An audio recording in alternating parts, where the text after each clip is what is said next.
Alright, so let's get started. This is going to be Escape from the Prison Moon, Book 2 of Against the Aeon Throne. I want to do something a little bit different with this one. For one, I'm going to let the GM roles be public, unless people don't. I think it'll look better for your videos, Mike, because other people will get to see the actual roles. I'm not. I don't know if anyone really cares. I mean, I'm not really worried about that. You do whatever you feel like is thematically and narratively important to you. However, speaking of thematically and narratively important, this portion, at least for the first 2 parts of it, has a lot less combat tactical play in it. Is a lot more loose, a lot more story based. So I'm gonna try and provide a lot of things for you guys to lead and talk about, and hopefully it flows fairly well and we all have fun doing a kind of a more storytelling portion. There is some combat in there, so you will still get to beat things up and roll dice and whatnot. But I'm hoping everyone will have fun with it, and we'll see how it goes. I will do the opening narrative when Mike gets back. Okay, so since I can't take the feat for power armor yet, I'm going to take step up, which if someone takes a guarded step away from me, I could take a guarded step to follow. It has a reaction, right? Correct.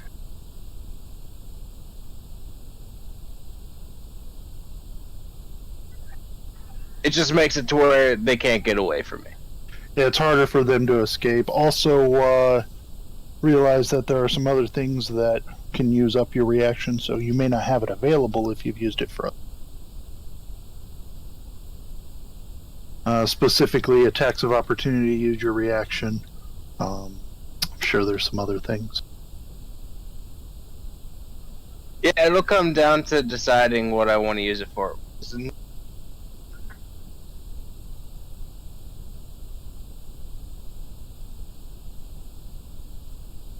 Sorry, was there a question there? No. Completely screwing up.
Well, the thing is this does a lot.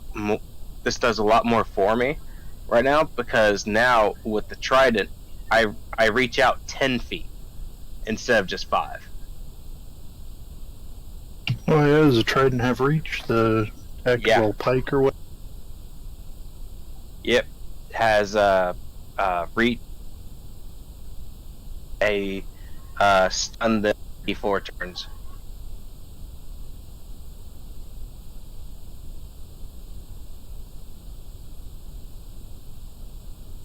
Uh, just a heads up. I'm going to assume that since we were waiting for the upgrade to level 3 on the ship to get done, I just went ahead and put myself back up to max resolve points and all that. Oh yeah, definitely, Max. Everything's healed up full. Yeah, you guys are spending a little time upgrading the ship to tier 3. And I'm gonna cover all that. I'm back. Mike. All right. So since Mike's back, last time you guys destroyed the Barazard, a Aslanti vessel that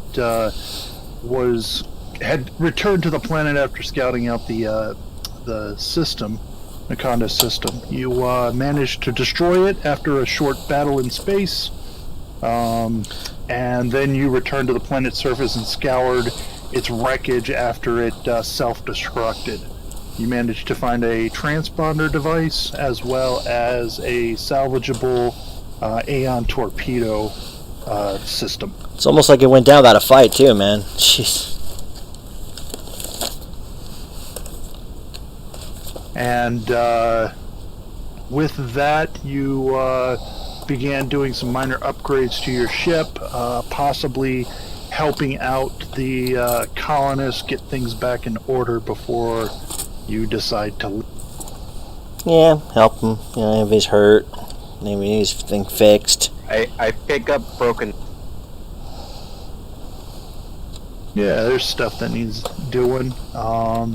So you guys know that Sedona was taken captive, and her and the techno-magical device called a rune drive were taken to the prison moon of Gulta in the NIS system, which is inside Aslanti space. Guthbrand and Fedo can easily explain that any Packworld ships found within Aslanti space are immediately attacked on sight. Yeah, it's not they're pretty. not. Yeah, they're not accepted. They're not allowed. And because of this, the stewards, which Guthbrand may or may not know much about, but Fedo certainly does, have made the Aslanti space off limits, and they keep people out of there. It's for our own benefit. But will that stop you guys? Well, I want to make sure these people are happy and safe first. They just went through an ordeal. Maybe give them some counseling. We got paid to deliver stuff, not to make them feel better. Well, we deliver stuff. They should be happy with the delivery. They're in the process of upgrading your ship right now, anyway. Yeah, so hit the pub. Not only did we deliver stuff, we saved their lives. Yeah, we did. And that's why they should give us beer. Lots of beer. Can we, I want to go hunt those little freaking electric creatures. Go on a safari. Go on a safari and hunt little, hunt the, no, the electrovores or the primates? Little zappy things. Which one are the ones where you can make the stun gauntlets? That'd be the electro. Yeah, we need to go hunt those down. Why not? We'll go on a safari. Make some electro gauntlets. That way we can do some non-lethal stun damage. I'm all about non-lethal anything. I could just reach out and touch some people.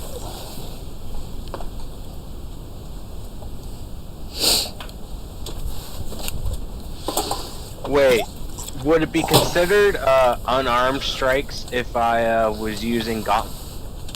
Hey, did we ever figure out what happened to that lady's cousin that was out at the mine or something?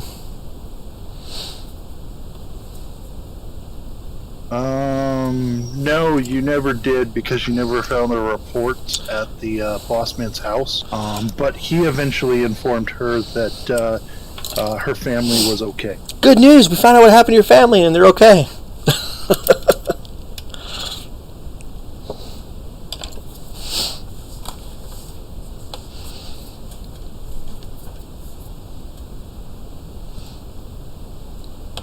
You know, it wasn't part of the list, so I don't think we gave a shit. I gave a shit, just forget. Can I have full stamina now? Yeah, everything's full. Okay. You've been resting for a couple of days, few days. Fido is a very nice undead. Well, Fedo is a very nice undead, so I'm a not mean undead. he cares more. I care a little bit more than I wouldn't not care. Look, the vest cares less than the undead does. So we can go hunt little monkeys that shock people. I care about appearances. So you brush your teeth and wax your beard. No, I want people to think I'm good and helpful and such, even though I don't like people and I would betray them. Don't worry, I polish my horns. So I'm gonna write my business plan and run it past the Abadar priest guy about the fleshlight. He grimaces. I'm like, think about it. We can bring the church into this. We can make it a holy object and make it sanctioned by the church. He says you need help. Teenage pregnancies will go down. One day, after spending some time upgrading, you notice that there is a blinking light. The ship has received a message. Oh, that doesn't happen before. You check out the message. Hey, lady. And you see an image of a lady in a video recording. My name is Major DiPadra Evesco of the Stewards. I don't know for certain whether you will have a chance to receive this message, or if the Aslanti invaders we believe to be in Nakandas's orbit intercepted you. If you are listening, then you truly are as resourceful as we have been told that you are, and I have no qualms about relaying the following information. We recently received a troubling transmission from the Packworld's colony Nakandas. It was sent from an android named Sedona, with whom I believe you are acquainted. She informed us she had salvaged what she believed to be an experimental starship drive from an ancient wreck she discovered on the colony world, and that a ship from the Aslanti Star Empire had suddenly appeared in the colony's atmosphere. We have received no further transmissions from the colony, leading us to assume her worst fears were true, that the Aslanti ship intended to attack the colony in order to lay claim to the device. Our records show you were contracted by Abadar Corp to carry supplies to Nakandas, which leaves you as the only Packworld ship with a chance of knowing the exact situation. We are requesting your aid in a matter regarding the system-wide security of the Packworlds. If the Aslanti have indeed retrieved this experimental drive, we want you to enter the Aslanti Star Empire and attempt to either recover or destroy that drive. None of our ships are close enough to intervene in the situation in a timely fashion. We're willing to deputize you to operate in the Star Empire on our behalf for this mission. You come recommended by someone that we hold in very high esteem. We know that we are asking a lot from you with this request, and rest assured, you will be very well rewarded for your efforts when you return. If Sedona is still alive, I recommend you rendezvous with her as soon as possible. She will no doubt have far more information on the current situation than we can provide you. Beyond that, I can only hope you accept our offer and wish you good luck if you do. Avosco out. Wait, so we get paid? Well, what rewarded? She seemed to mention that. You could give me a sense motive check. Yes, because, it's a little ambiguous. Or culture, whichever you feel would be better. I have a bigger culture.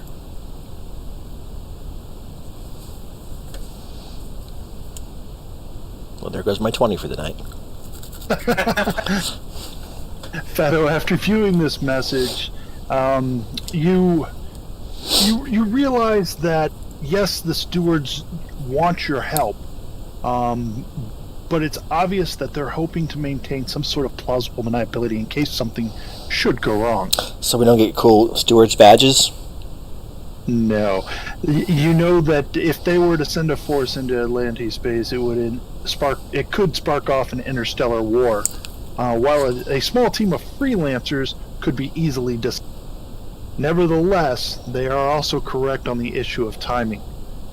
Based on transmission delays between Nakandas and Absalon Station, and what you figure was probably delays with the relay equipment based on the destruction that the Aslanti did, By the time the stewards got the information they needed and dispatched ships to the Star Empire, the drive would be long gone. The stewards need your help, and can only hope that you will do your part to contribute to the defense of the Pack Worlds. Obviously there was a mention of payment should you return. Should we return? But some of you also have a personal connection to Sedona, which may supersede your need for payment. I mean, I like Sedona like the rest of you guys. Well, some of you guys, but you know, Atlantic space, man, that's a death sentence.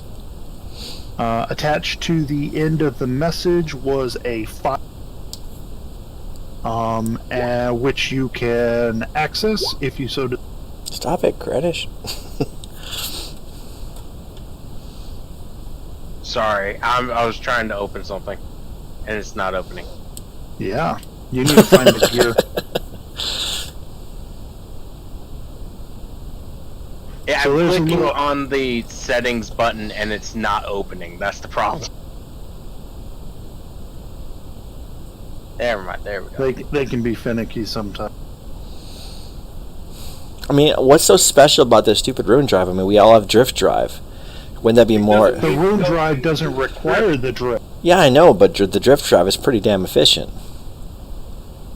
except for the fact that it grabs pieces of other planes and deposits them in the material plane. And whoever has this has power. To do what? If you had a fleet of ships being able to utilize something that doesn't utilize the drift, it's going to have issues with like stealth and being able to go where the drift drive can. Yeah, but the drift's like a whole other pocket dimension. It's like there's no advantage to not using the drift. It doesn't, like he said, it doesn't grab. Oh. That's not my problem. Not yet. It will be, motherfucker.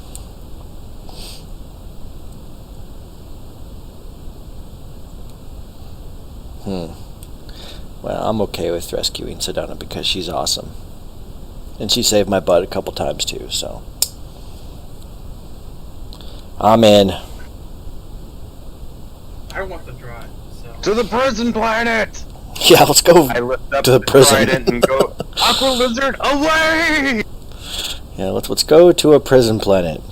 In a ship with obviously a non-packed world ship with a hijacked transponder.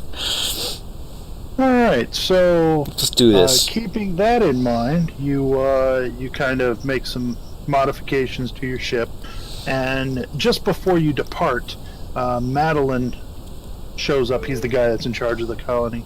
Shows up and offers you his regards and best wishes, and presents you with a tactical railgun donated from some of the miners nearby in the nearby Blue 10 range. And he asks that you give the Aslanti the colonists' regards, preferably at high velocities. I'm telling you, Madeline, keep my idea in mind. Okay? We could be billionaires. He chuckles, says, "Take the gun and go." I feel like I'm being conscripted against my will again. So I don't know if anyone in the group actually cares for the tactical railgun, but if you want it, it's yours. Otherwise, you can just throw it in the crates with all the other stuff you hope to sell when you find it. It's a long arm, does 1d8 piercing damage, 60 feet range, 12 round capacity. Yeah, I can't even use long rounds. Yeah, no. And it has automatic. Yeah, I can't even use Yeah. long arms anyway, so. Adam I might am have not- wanted it, but I don't know. It's not even heavy. I don't know what's special about a tactical rail. It's tactical. It's free. It has the word tactical in it. Tactical is the lowest designation of any weapon in the game. But it sounds cool. It sounds cool. I need to go grab my USB thingy. How do I edit my name? Your Like name. you know where you see the Fedo is? At the bottom? Where it has On the right hand side, there's a list of tabs. Go to the the cog and then display name. Yeah, if you click the little gear in the chat on the top of the chat window, there's a thing that comes up and it says display name. You can change it there and then click Gotcha. edit your armor class. Okay, I'm harder to hit now. Wonderful. How do you like those numbers? They're higher. You also do not eat or drink, and you get to ignore poor disability conditions, ignore concealment on effect. Alright. It doesn't affect targets with total concealment, but everything else you ignore concealment. Concealment. I don't have any Shoot guns. What has total concealment? I'm basically the only one who doesn't have any guns. We can The give only you. reason I have a weapon is because of the spear. We can give you guns if you'd like. We have Are you lots of qualified guns. with anything? Yeah, 'cause we got long arms, we got small arms, we got. You're a soldier, man. Oh, Solarian. Never mind. You can do anything. Solarian, I want to punch. Well, Should have been a soldier wearing heavy armor. get a soldier boy. Need to get him a soldier console. Shit. Oh, fuck. What did you break? What did you break? Oh, son of a monkey. What happened? I broke my SATA drive to USB adapter. Uh-oh. No, I just want to use to connect hard drives to USB. Shit. Sorry.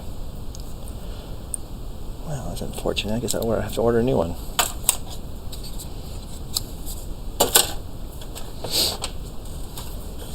Oh well. Yeah, one of my abilities is I get to bull rush for free. I could probably solder it back together. And I don't have any penalties when I swing, so.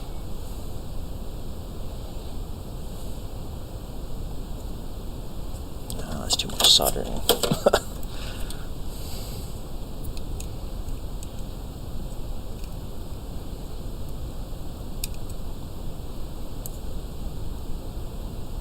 So Grenache is now wearing our former foe's battle. Alright, so we need some armor, so we're good. So Krennish, you've altered the armor to fit the vest. Yeah, it takes like What what? Feddo did. What takes I like? made Feddo do it. I took 10 and did it. You made a hole in the back end for his tail, and opened some of it up and got rid of the helmet. And I put some eyeshadow and stuff on the helmet to like make it look so he doesn't look hideous when he puts the helmet on. Not bad. So you've got 5d6 days to do that. I should probably look at guns, what I can make in the process. So 14 days of travel. Let's see. So examining the route that you will need to take to get to the NIST system. You know that it enters the Aslanti Star Empire, continues to the NIST system, and ends at the moon called Gulta. You also realize that you're going to have to make a stop.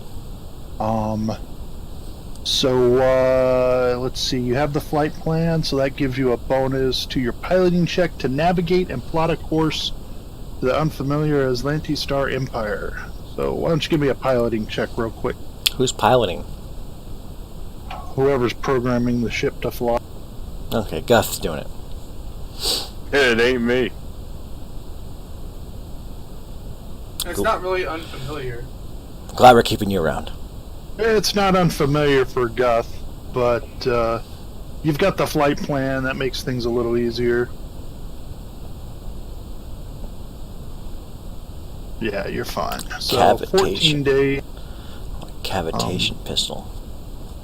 What do you guys want to do while you wait? I'm gonna.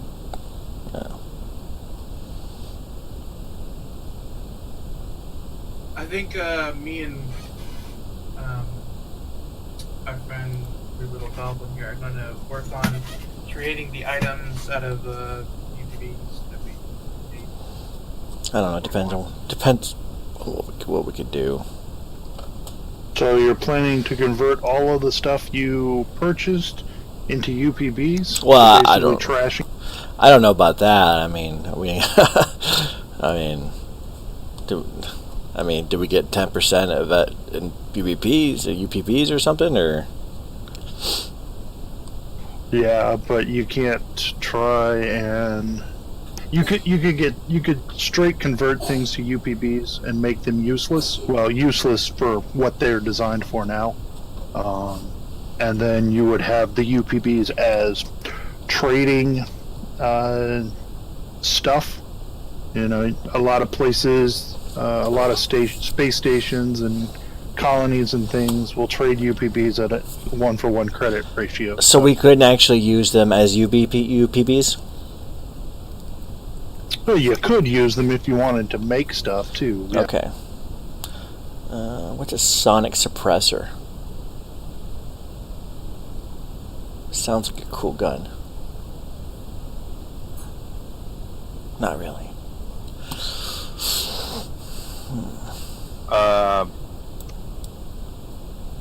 Kronish is just gonna twiddle his thumb. Yeah, it's a hard 14 days for Kronish. It's pretty boring. Nothing going on the ship. Skills. Well, we don't really have anything like the ship doesn't have anything special. It's just got 5 empty cargo holds. So. Well, they're not empty because you've got the crates of all the junk that you picked up from the last mission. Yeah. We've got weapons and armor and fucking It's mostly empty. ammo and data pads. It's mostly empty. I'll look It is through the mostly weapons, and I guess I should at least grab a pistol or something. Yeah. Are you skilled with long arms? Nope. What are you skilled with? He likes turtles. Small arms. He likes turtles. Okay, there is a pistol somewhere. We got a couple pistols. Well, we got a crap load of tactical. Oh, just a semi-auto few. pistols. Just a few semi-auto. Yeah, there's only a couple of those, honestly. A few 9mm hanging around. We got the AG assault rifle. That's pretty cool. Yeah, I was just looking at that. That's why I was going to suggest you take it. Yeah, 22 ceremonial plates, 15 pacification rifles. So we can go into business here, people. We can arm an entire militia. Yes, we are. There's not a whole lot of guns that are actually pretty good. I mean, there is. It's just not that we have. Yeah, not level 3. Yeah, I'll probably just end up sticking with my... Oh, shit.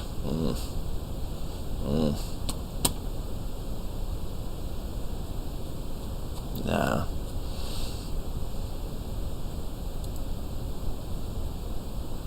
So on that 14th day, there's an alert sound, and you move to the comm center and to the command center of the ship, and note that you are about to exit the drift. Battle stations! I never did turn on the space travel music. Oh well. It's okay, I forgive you. Turn off the around town music anyway. Alright, I'm not hearing any of it anyway. Yeah, me neither. yeah, music is off. I don't know what's going on. It says it's running there. Alright, we'll try it in a few minutes when I turn it back on again. Alright, so you exit the drift at the edge of NIST space.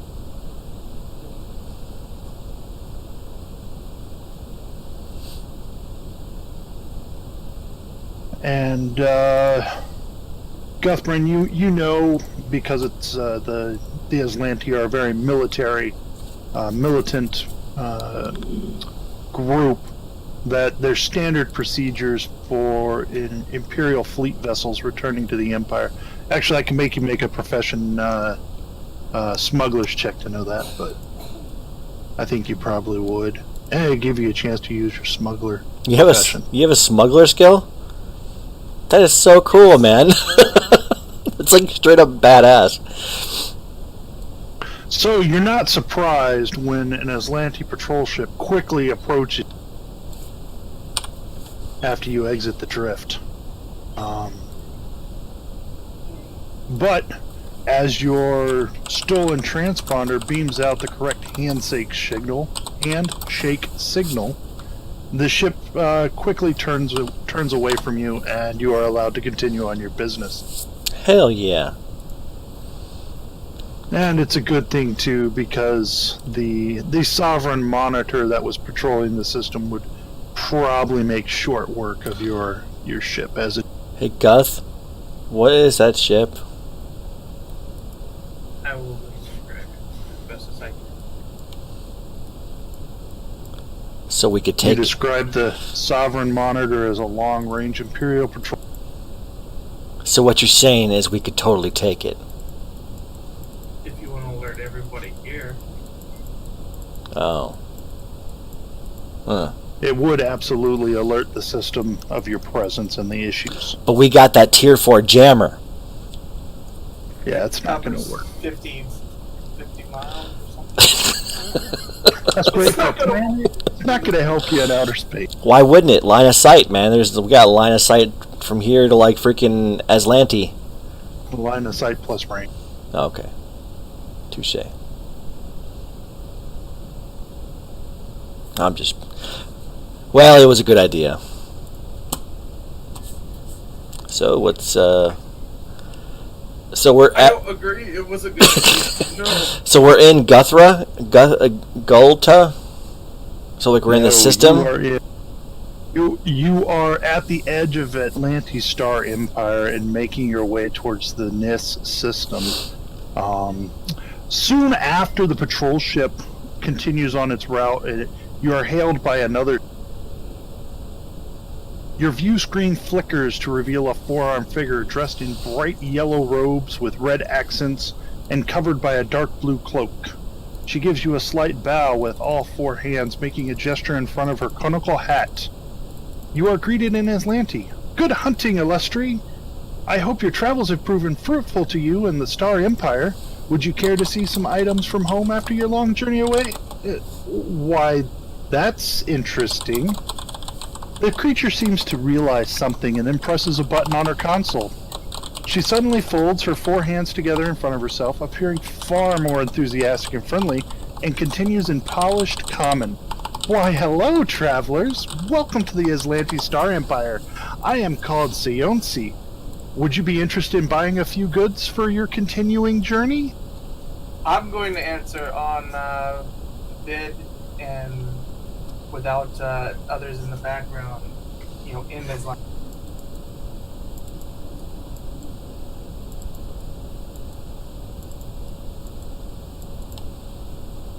We've been contacted by a Conehead. Kind of. Oh, there's a link. Yes, there's a link. I put a lot into setting this up because there's going to be very little tactical.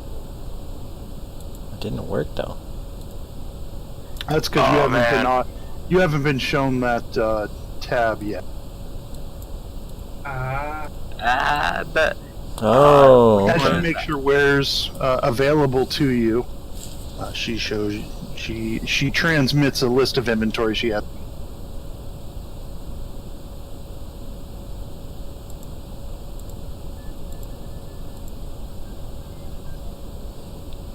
Someone wanted to speak to her in Aslanti? Hello. Oh, no, it's just I'm going to be answering everything on bid without the others in view and in Islanti. I can't be in view. No. Would you do that as soon as you are hailed? I guess I probably should have said you were hailed and then waited for your response. Yes, Guth can be our face. Yeah, I'm going to be the face of the group in Islanti space. Because I'm the only one that looks like they belong there. What does the ring of resistance do? Is it just a +1 saves? +1 to 1 save, yeah. It's not even all save. Oh. Where are the Aeon stones? Are they in the main book? Yeah, everything that doesn't have a superscript is in the core rulebook. PW is Pack Worlds, obviously. AR is Arm. And I think some of the other stuff is probably just in the Adventure Path book. Clear spindle.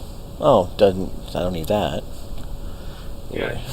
Already benefited from that. No, don't need to breathe. Okay, don't need that one. What's your amber? Okay, that's in armory. Okay.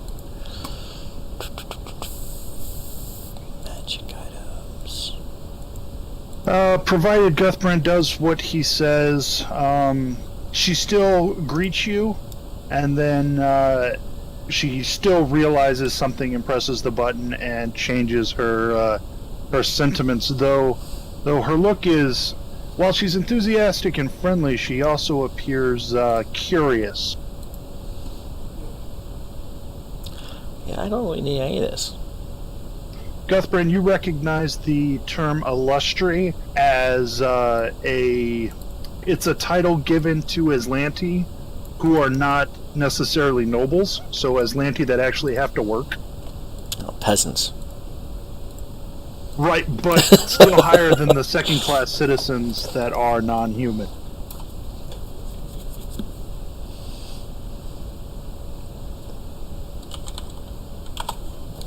I got nothing there I want to buy. Nothing I really need, nothing I can use.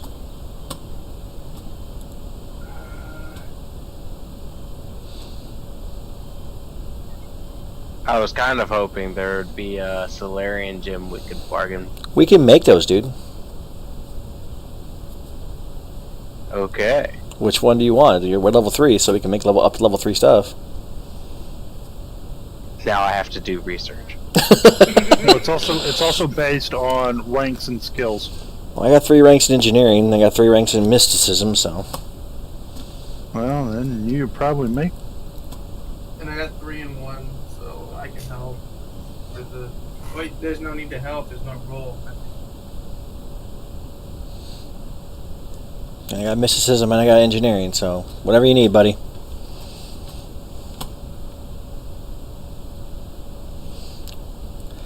Look, Amber Hyperloy. Hey, can you ask him some stuff about, like, where we are? His equipment sucks, but... The equipment's actually really nice. Yeah, well...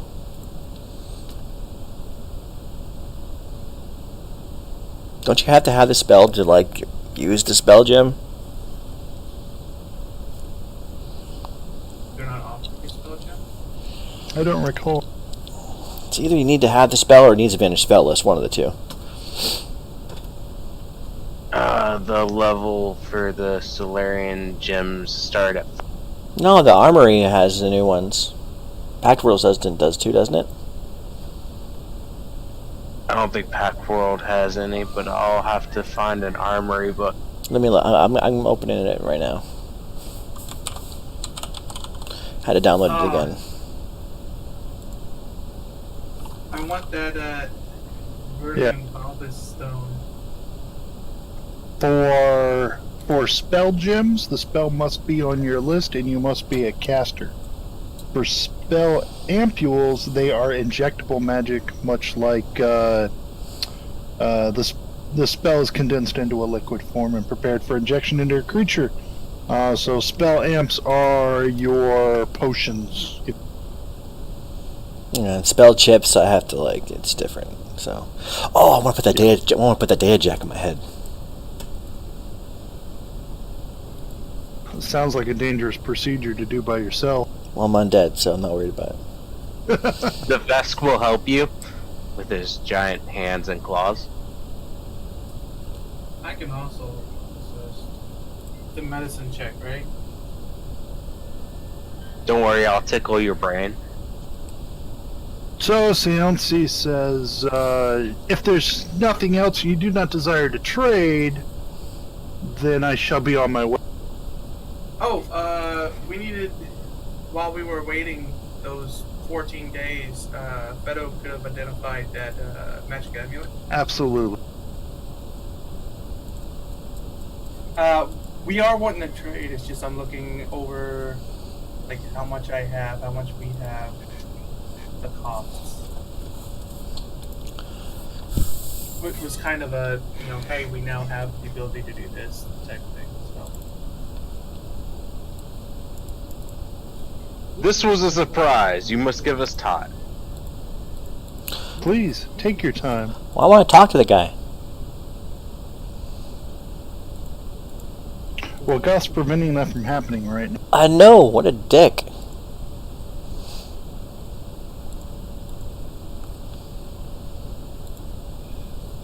We have those golden bracelets, mithril data pad, the old steward robot, the Zati robot. How much do those cost?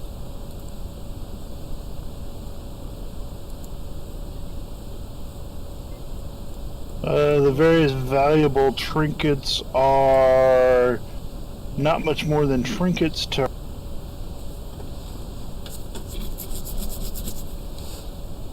Where the hell was that amulet found? The amulet was found last time we played, so I remember. whatever part of The crew's quarters, I remember now. Oh, specifically where? My bad. Eventually, you managed to discern the properties of the amulet of camouflage. Camouflage.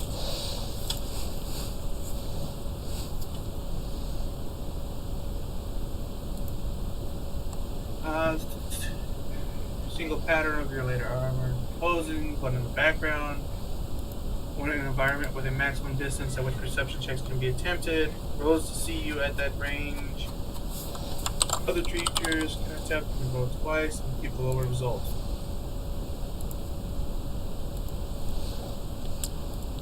Guth, ask the guy if we're like in where the prison planet is. Why? We know where that is. I don't know where it is. I know where that is. Well, you been there?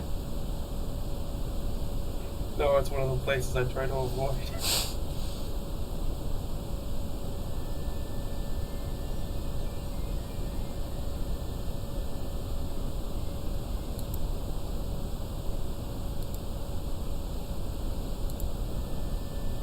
Oh, that looks gnarly. Sweet. Yeah, right?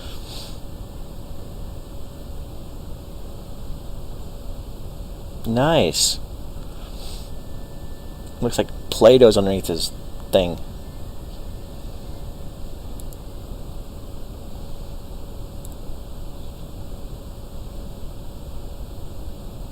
Yeah, it does not look nice. No. Like the exact opposite of what nice would look like. It's very much not.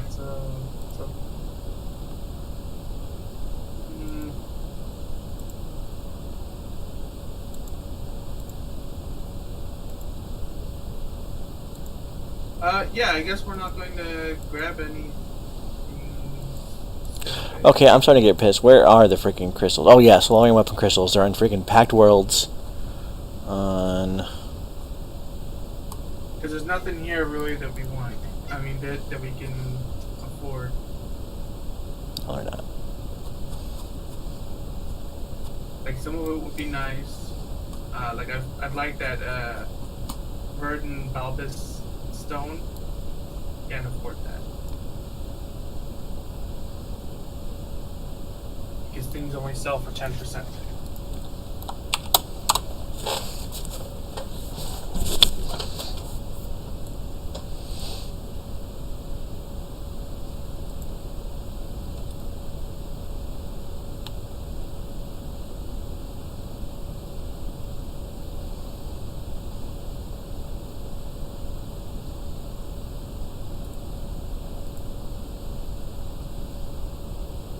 So I guess we're going to.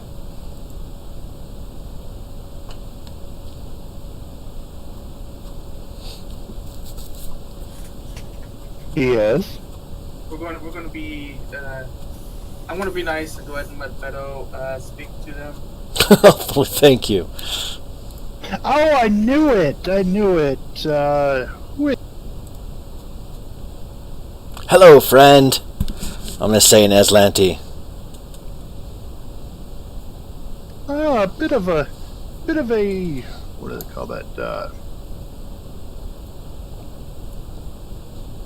When you speak the language, but you have there's a certain way you speak it, and it's not quite natural. Accent. Oh yes, I can see the accent. Yes, but very good, clearly pronounced word. Many practice, much good practice. It must be difficult with only half the lips of a normal. Well, don't let the exterior, judge make judgments for you. Of course not. Of course not. Is there something I can help you with? Your friend here has been rather. Well, he's very. He needs a girlfriend. I'm not in that market. Sorry. No. We're new to this area of space, and I was just wondering: is there anything we should know about? Well, now that you mention it, the unique design. Your engines put off a signature that only comes from the Pact World's manufacturers. Might want to get that taken a look at if you don't want to be attacked while you're in Aslantis. Okay, how would we go about in doing that? Well, I have a friend in a nearby free station, she uses air quotes, known as Outpost Z. You could buy additional gear there, as well as search for information about whatever you're doing here in the Star Empire.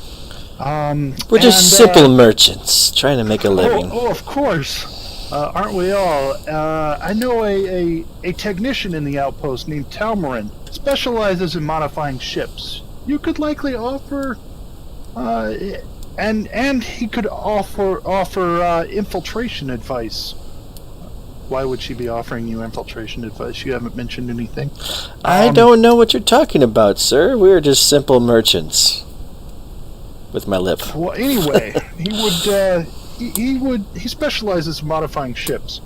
Could probably help you out with that engine signature. Oh, that'd be great. Well, thank you so much. You've been so awesomely helpful. What was your name again? I am Seonsi. And please, if you need, you can contact me at this frequency if we're ever in the same system again. Regretfully, I must be departing this momentarily, however. Well, thank you, Seonsi. She transmits a contact signal and frequency and makes her goodbyes unless there is anything. All right. See, you get more with honey, Guth, than you do with whatever that is. You just pointed to all of me.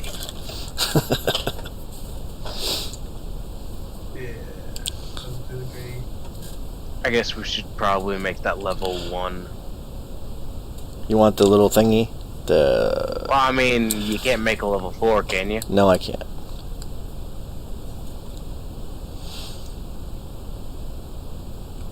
And it at least gives me a critical effect. Okay, bro. I mean, however many 235, so however many UBPs we have. Sure, go for it. I'll make it for you. Woo! Now about my commission. I don't poke you with the trident. You have to sleep sometime.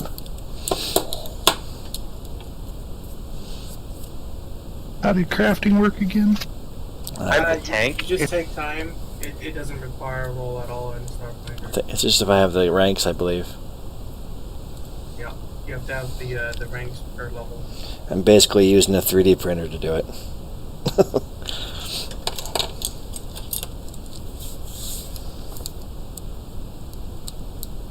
That's why everything sells for 10%. But it has increased hardness and easier to repair. Yeah. And it's got a picture of my face on it, you know, my maker's mark. Alright, so you guys can only use 10% of the cost in scavenged UPBs. You have to use full UPBs for the remainder of the cost. Ah, that's so crap. So you can't scavenge enough UPBs to make an entire thing. Because it's and that's because I'm being nice, allowing you to scavenge 10% of the item. That's fine. We have enough UBPs. We don't need to scavenge. We'll just sell the crap whenever we get to this fringe station or whatever. I'm sure there's somebody we can offload all this crap to. By all this crap, I mean all this high-tech Gizlanti, you know, cadet gear. Yeah.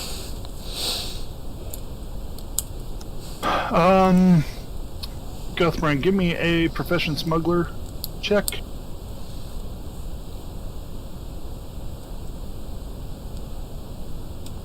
You've heard of Outpost Z, but you've never visited it.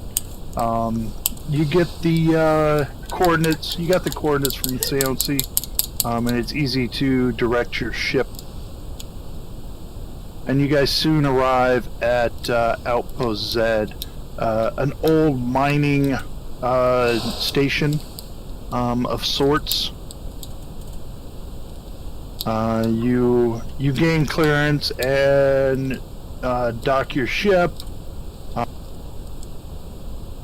And as your ship's airlock doors open to a blast of hot and muggy air and the heavy scent of nickel, a nearby catwalk runs adjacent to a wall covered in thick pipes, both leading to a massive pair of automated doors that lead further into the station.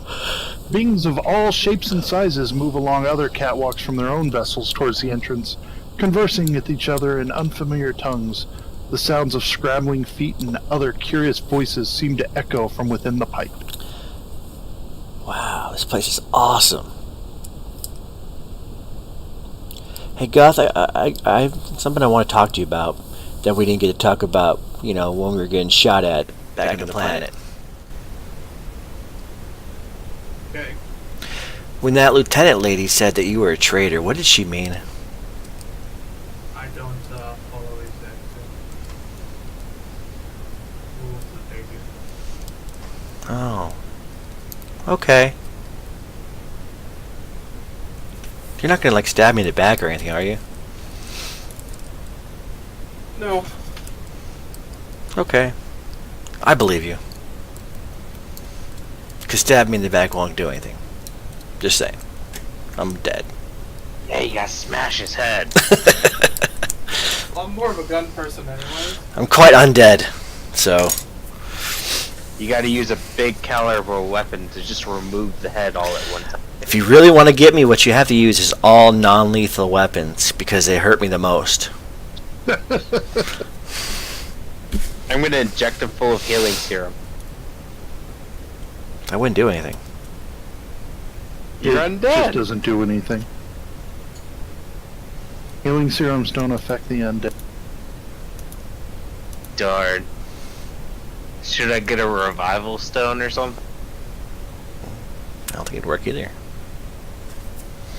Fedo, as you approach the insanely large doors to you, you can see a small computer terminal to the side there. Looks like a scanner of some sort that's scanning the area in front of the doors. And the scanner has basically an amber light showing an X. Ikucha.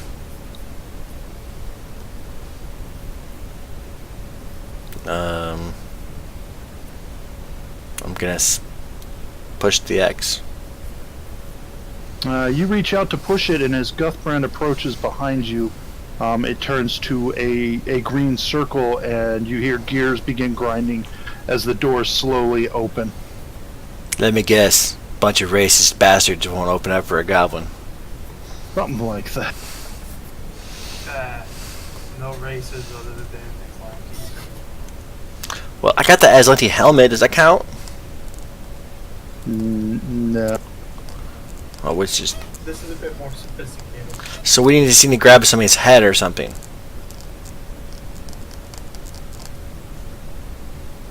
Maybe not that brutal. Their hand? Hey, what if we change out his skin? Ooh. Give me an engineering check, Beto. Dude, I could totally make a skin suit out of somebody. Fleshworks, man. Fleshworks. See? Flesh light, flesh suit. All right. So, as you examine the entry scanner, you notice that it has a biosignature reader of sorts, and that it is comparing your biosignatures to biosignatures in a database somewhere. And apparently, goblins are not in that database because it didn't open for you. You could give me a computer's check to search for the database if you wished. Yes. Searching for the database, you find it, and you notice that there are actually many races on it on the database list. However, you're very unfamiliar with most of the names, and there are a few Pact World names on or species on there. Stuff you've only seen very rarely, Rick Ricci, and some others that are from the outskirts of Pact World space. So let me guess, no Kish and no Vesk? No Kish, no Vesk. However, you find the code for entering the different types, and if you took a few minutes, and you could possibly use your life science skills to enter the appropriate information so that the biosignature readers would identify your races. Of course I fuck it up.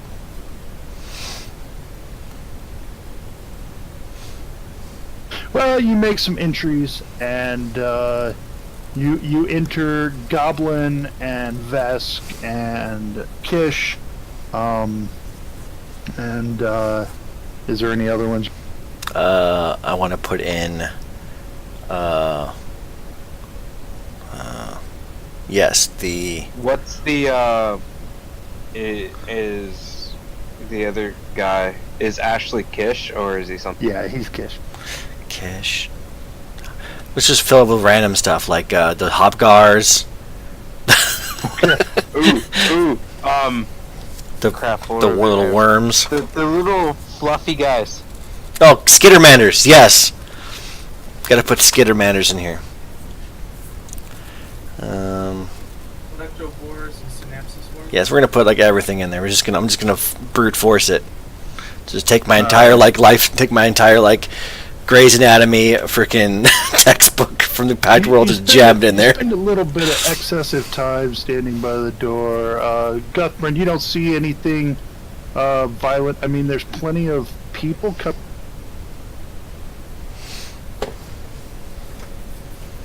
Guth, watch my back. You cut out when you said there was plenty of people. Yeah, there's. I didn't cut out. I stopped talking. There are plenty of people. I mean, this place, Outpost Z, it's home to a wide variety of outcasts, outlaws, smugglers.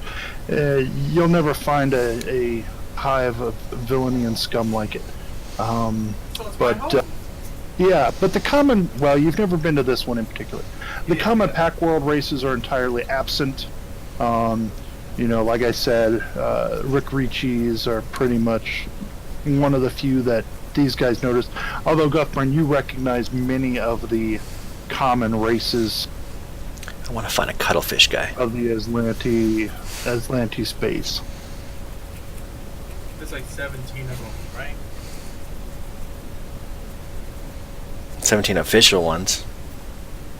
Or recognized ones.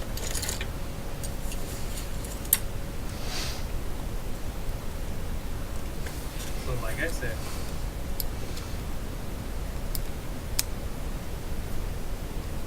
That's kind of what Guthburn can provide to you guys with regards to the races. The links aren't going to work because I haven't opened them up to you guys. Yeah, the cuttlefish people. But still a far out.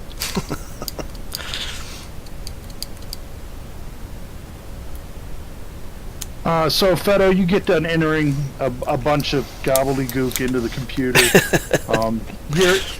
The computer didn't error out, but you have no way of testing the biosignatures for anything other than who's. Oh, well. Can I delete ones? Potentially. I want to delete humans.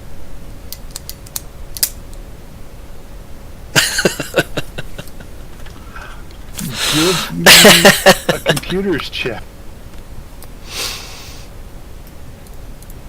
Oh yeah. You attempt to delete humans from the repository, and a failure comes back. This terminal is not able to delete signatures. Please attempt another request. Okay, that was worth a shot, just to troll people on the station. Yeah. I mean, you're already trolling them. You just put a bunch of things on there. Like penguins and jackalopes and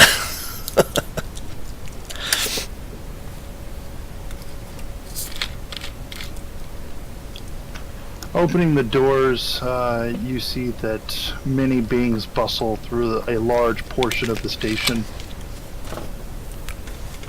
A lowered segment of the floor, centered in the room 15 feet deep, contains the remnants of ore refining machinery. Gears, containers, and pipes are scattered everywhere, no longer connected to anything that would make them functional.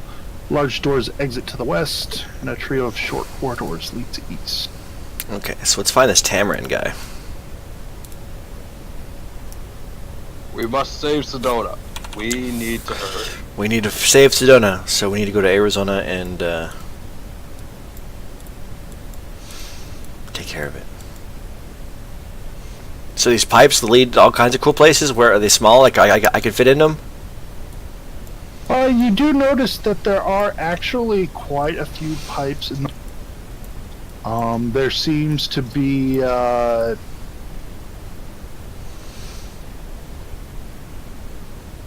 It's like a giant knob.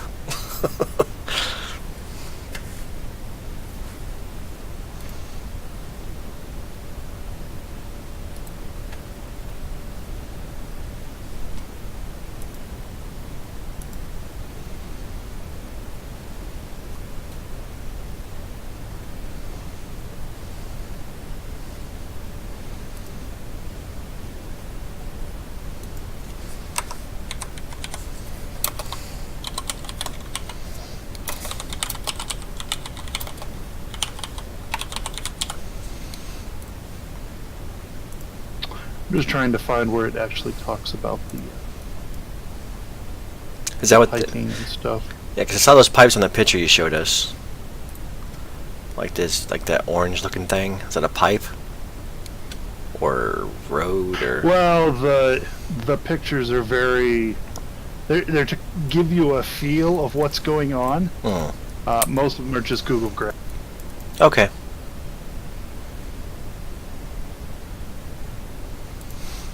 Well, it's a good thing we got 200 feet of titanium cable, because I think it's going to be very useful here.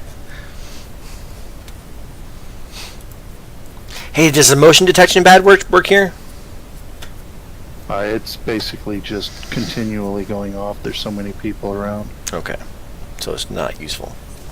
It's not useful in anything that's not like the forest or out in the open where you're not expecting a bunch of people to be around. If there's a bunch of motion and people around, it's going to go off. That's unfortunate. Granis, you might want to stay close, buddy. I think they might think of your dinner here. I bring hammer. Actually, you bring trident. Yes, I brought the trident too. I'm You Aqua noticed- Lizard, dude. I always bring the trident. You notice well-frequented 3-foot wide pipes that run through the walls. It would be easy for Feto to move through, but the rest of you would have to squeeze in order to get. Okay. Also, as you examine one more closely, there's like a hot wind coming out of it. It's much hotter inside the pipes than it is outside the pipes. And Feto, you feel that probably wouldn't bother you as much because you're not affected by very hot conditions. But maybe the others might find it unbearable at some point. That's why you have environmental protections, right? Right. Let's see. You notice that most of the facility has 50-foot high ceilings. The lighting is dim, though that doesn't matter to most of you. And the walls are steel, but with the piping and broken fixtures, it would be it would be easier to climb than steel sheet. Okay. So, Guth, where do you think that this Tamarin guy would be? I mean, he modifies ships, right? So, let's find somebody who might know something. And you're like, why don't you guys give me a perception check as you're looking around the main plaza?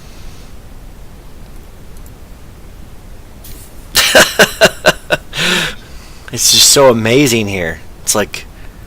You guys are just in awe. The place is huge. It's quite a lot of people or quite a lot of beings walking around. You're not quite sure what actions might offend other residents. Different societal norms. Guthbrin, you're more comfortable than the others, being from Atlantis space. It's obvious to you that a group living together like this, openly stealing or harming other people would probably be looked bad upon. So don't be a dick. Don't be a dick, that's right. That works no matter where we go. I turn on my trident's bright light. What did I say? Don't be a dick. Bad lizard, bad!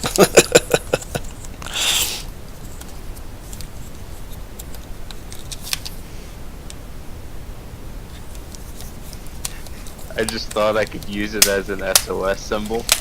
Yeah.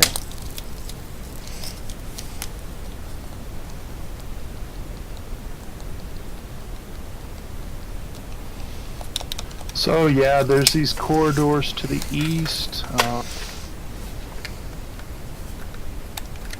Set of big doors, another set of big doors to the. It's all on you guys.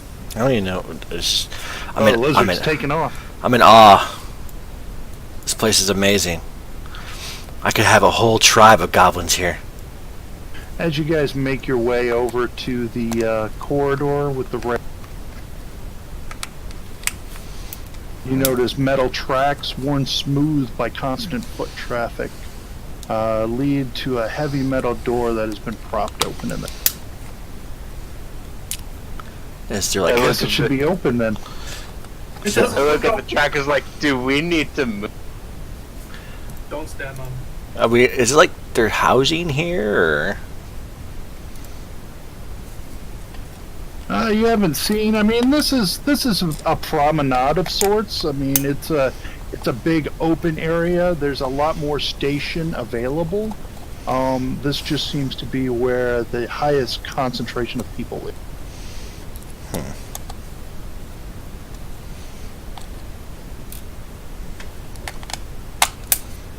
Where do we go? Oh, there we go. Oh, wow. Hey, it's a thing. I don't know what else it is. It's a thing. Alright, let's see. Let's go ahead and describe this room.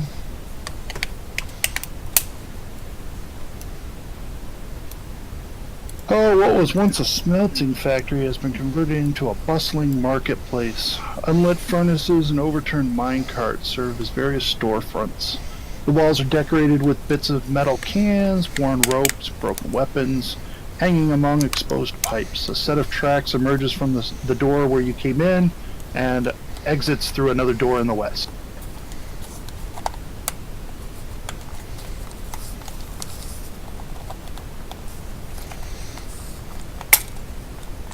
I wonder how bad it would be if I started yelling "Slain Atlanti" items for.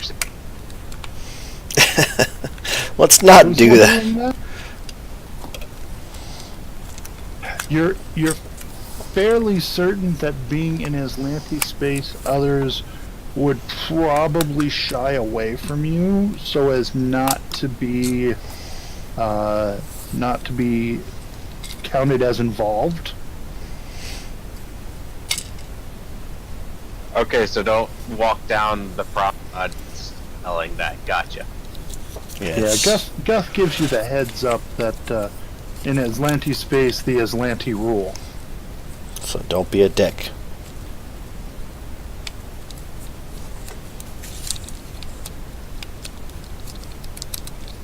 I'm sorry, I didn't roll that well.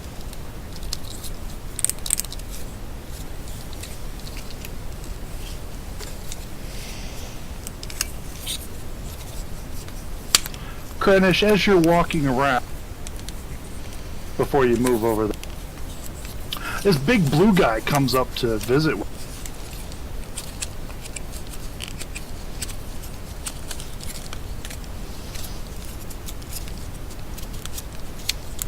He does Find what? my information. A 7-foot tall, hulking clawed being of blue skin.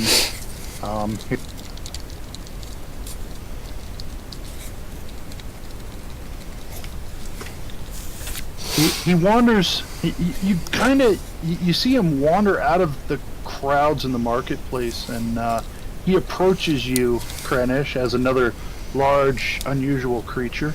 You see, as the thing gets closer, you note its thick blue hide, short neck, and horse-like head with no eyes, nostril, ears, fur, or mane, just a mouth with large, blunt teeth. He doesn't speak to you. He hands you... Let me check real quick.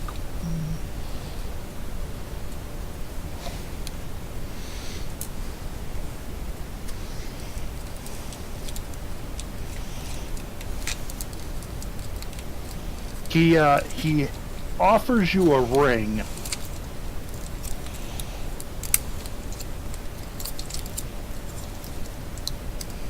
Why? Well, he offers you he holds out the ring. And what do you do?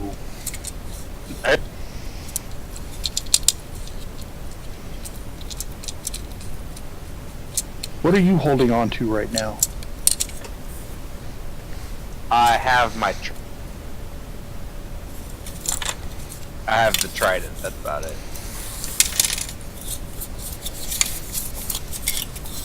Alright, so he hands you the ring. Yep, your voice is coming through. He hands you the ring and reaches for the trident. I say no. Bad big thingy majiggy. Alright, give me one moment as he tries to take the trident from you. Can we give him something else? What's that? Can we give him something else? We've got lots of knives. Well, you're not there. I'm right like 10 feet away from him. Alright. I see you being like 35 feet away from it.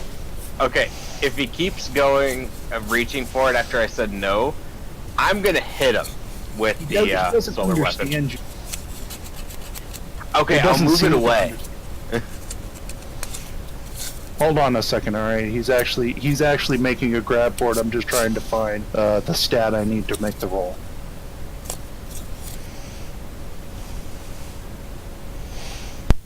Athletics.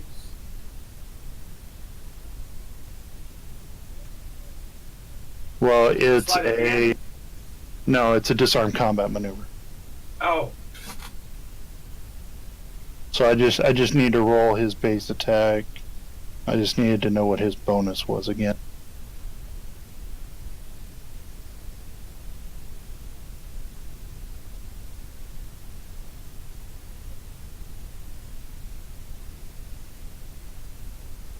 do have him worked up, but I don't have just the base stats.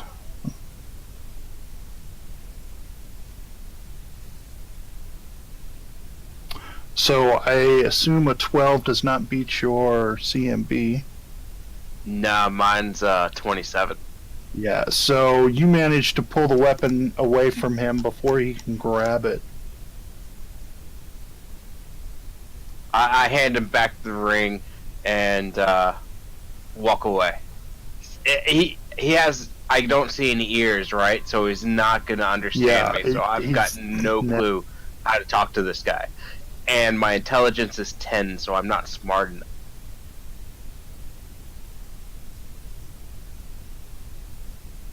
I'm going to start walking back to Fedo and them. Alright, go ahead. He looks confused and doesn't follow you. And then moves off into the crowds. Fedo, this blue thing tried to take the trident.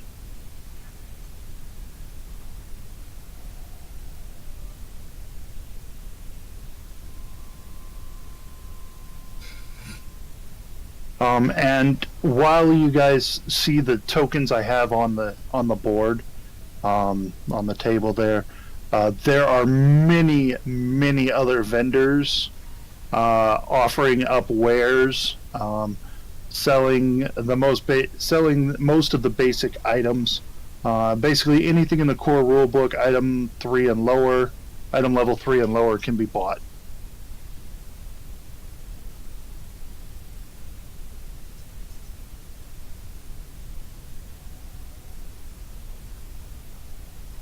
Michael, you're not talking, by the way.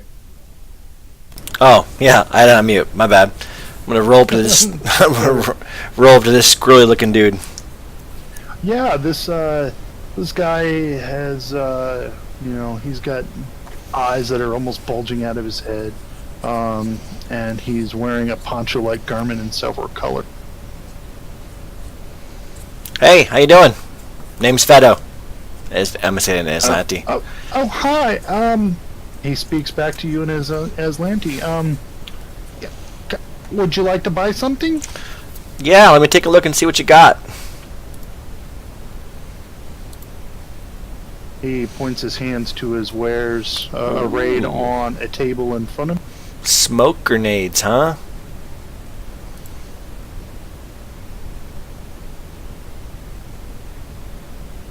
White noise generator.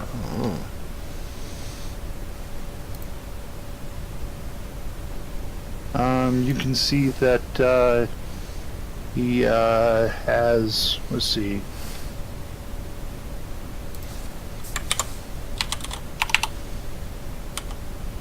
he's got a small table set up.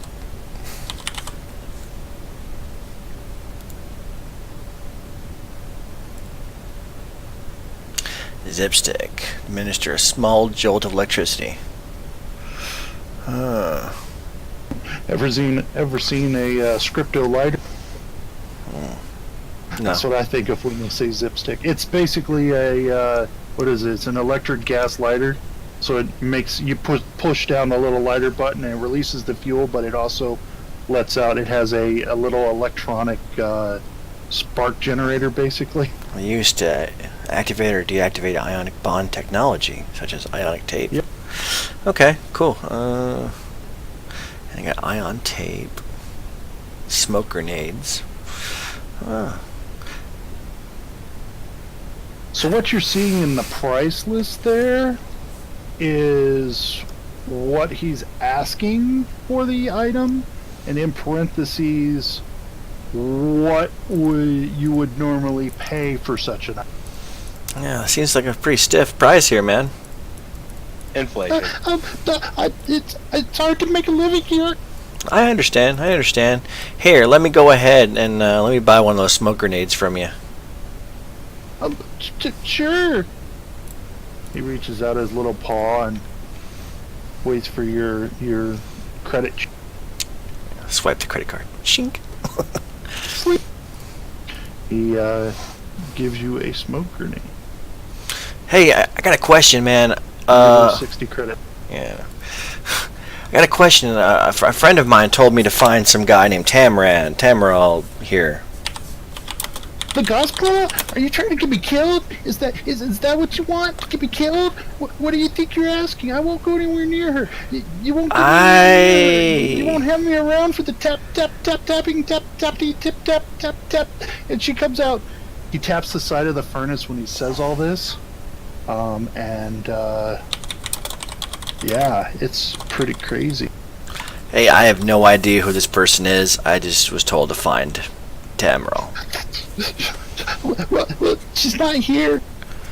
Okay, would you know where I could find her? Give me a wisdom check.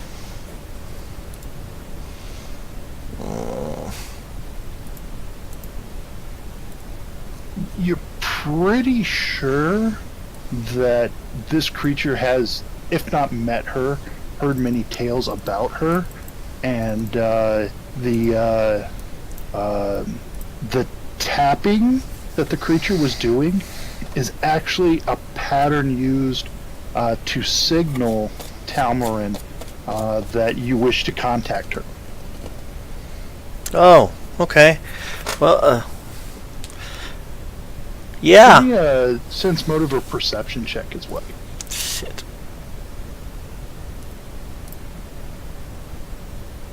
Yeah, so after that interaction there, you understand that this creature is like 5 seconds away from a complete and utter meltdown, and that confronting him, even diplomatically, is probably not an approach that's going to earn his favor. But you feel he hasn't run away yet. Hey, it's okay, bro. No harm, no foul. Oh, yeah. If you say you don't know anything about Tamaral, that's cool. I believe you. Shh. Quit saying her name. Oh, okay. I won't. Oh, okay. No. As the big lizard walks up, you can see the creature's big eyes get even bigger. Can I help you? Oh, this is my buddy Cranish. Cranish, this is what was your name again? I am Glest. This is Glest. Cranish, you speak Islandi yet? Nope. That'd be a no. Oh. So I guess I'm just... I'd say in common, chill, young man. You seem to be moody. It looks up at you, utterly confused. I'm gonna translate for Cranish. He says you just need to calm down. He's worried about you. Okay.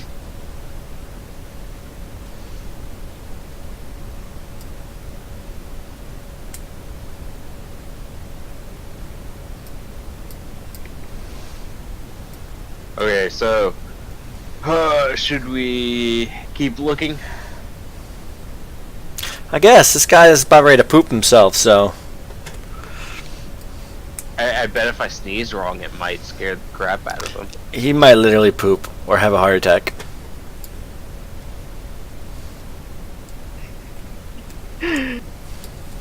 It's quite possible. Okay, let's go see this cuttlefish dude.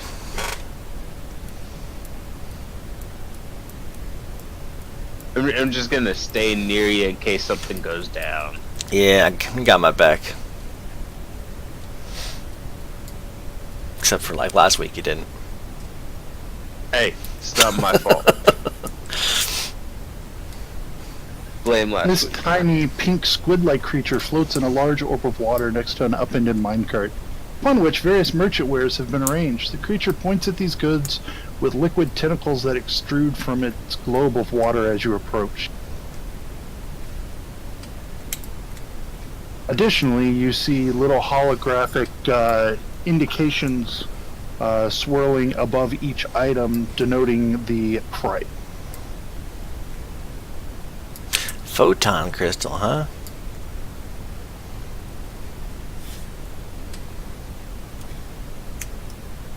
Only we had money. Oh, we have money. Yeah, we do. We also have a whole bunch. And then we have things that we Ability crystal Mark Right, 1. Vic? Ability Yep. crystal. Got 2 of them. As you look at her, you notice that shades and patterns scroll up.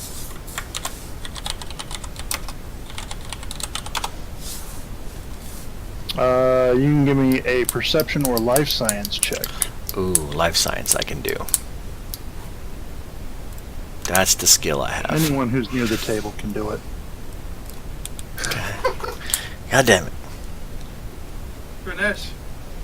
Maybe you Oh. don't really notice. What was the roll again? Colors. Life science or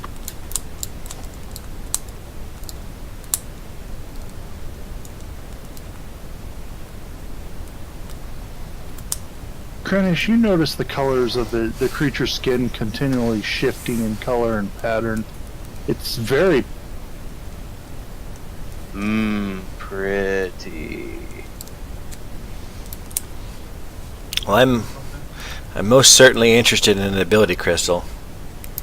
You're a Vesk, right, Ganesh? Yes. I speak Vesk. Yeah, when I we're- talk to you. Yeah.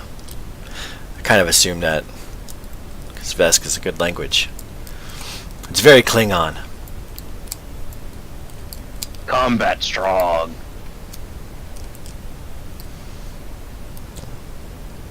Like, hey, can you do any better on this ability crystal? What language are you speaking? Aslanti. Always for these people. Aslan.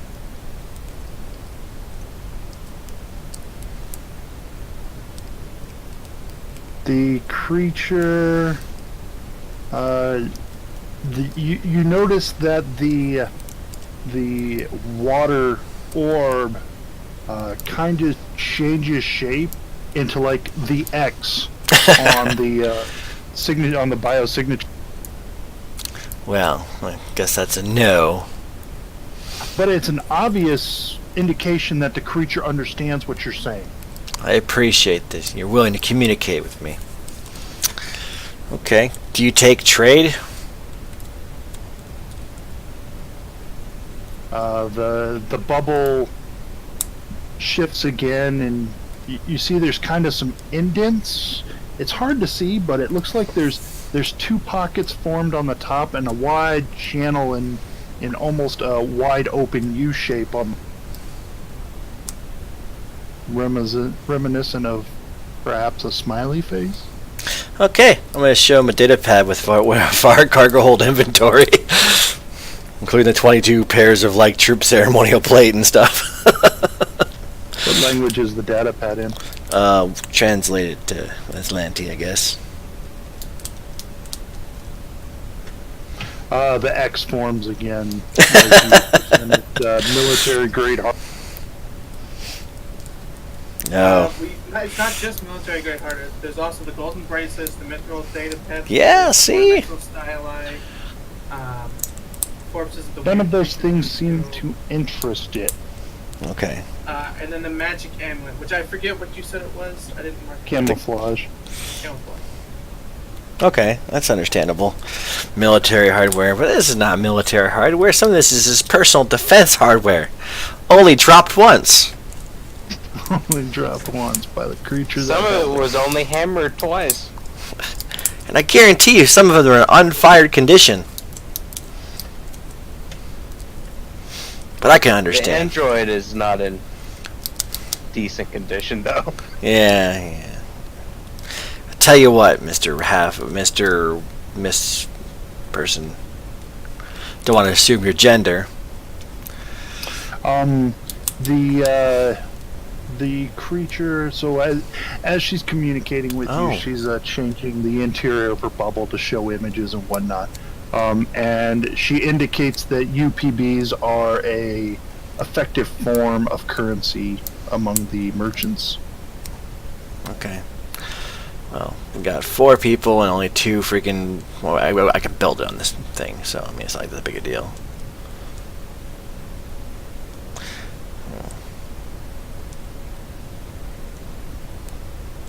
So we're gonna need 4 of these, so we can buy 2 of them. Okay. Guys, you want some personal upgrades? Such as? Well, a personal upgrade, Mark 1. The ability crystals act as a magical version of it. Yeah, but there's only 2 of them, so That's fine. We y'all can. should take. Yeah, we can always make another one on this another one on the thingy on the ship. So I'm just trying to like spend There are stuff. some things to keep in mind. Realize that this is probably the only place you're going to get to spend money, or purchase things, whatever. And the creatures aren't going anywhere right now. I don't know if you want to shop around and see what else is available before you make purchase decisions. Definitely.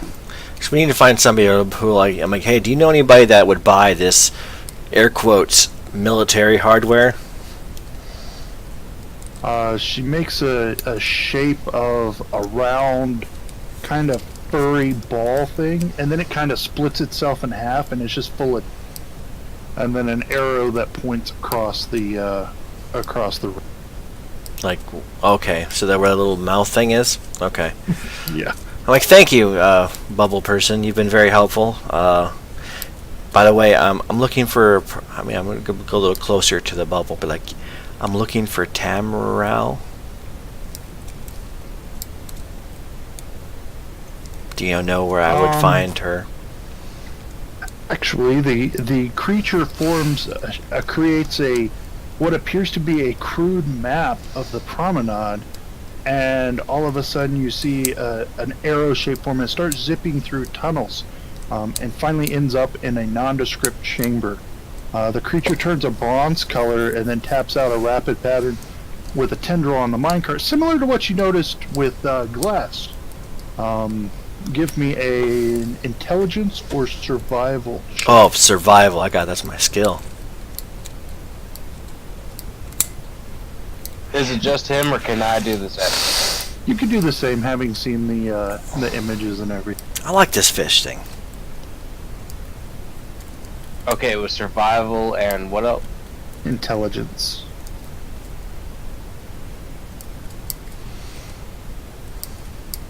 Between the 3 of you, you're fairly certain you could remember and find the location that the creature has demonstrated. Thank you so much. I'm sure we'll be back to do business with you some other time once we get rid of this excess equipment. You get the smiley face again. Yay! Now let's go find. Fingers to the Let's go visit the Pac-Man looking thing.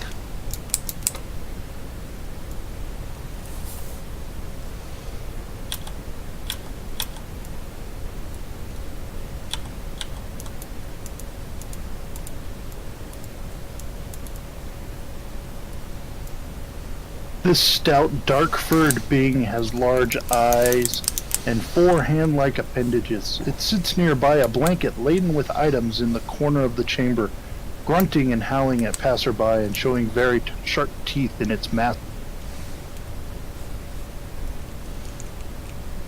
Oh, cool. It's like the thing from freaking Little Shop of Horrors. It's the critters that roll around and like eat people. Feed me, Seymour! Not a crate. It's not a crate. As you approach, you can give me a perception or sense motive check.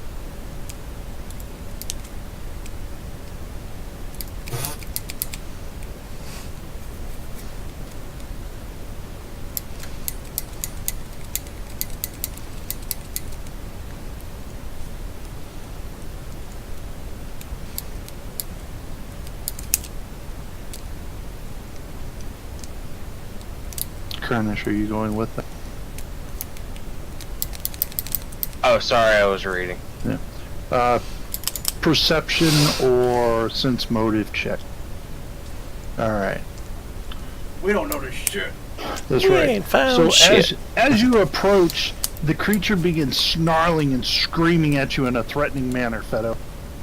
It reveals most of its body as a giant mouth filled with sharp teeth. Hey, I'm gonna back up, let Guth take over this one. Maybe he doesn't like non-living individuals. I'm a real person, okay?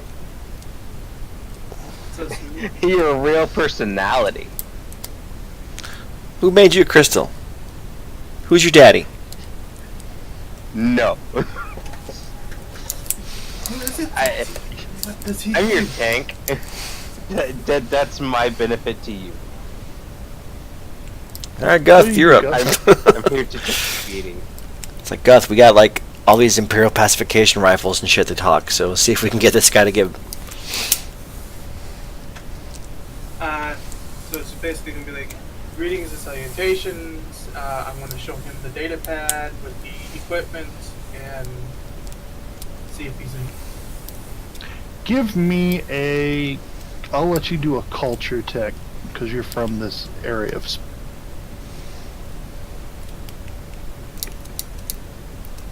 Yeah, this is a Zarb, and you know that they kind of engage in, like, you've heard they engage in dominance contests, and that if you really want any response out of him, you feel that he needs to be cowed without being harmed. So yell at him, dude. Crash, do you have Intimidate? Yeah, but we'll see how that goes with my rolls today. I don't know. I haven't rolled above. That's my highest. It's a 5. Can we all assist?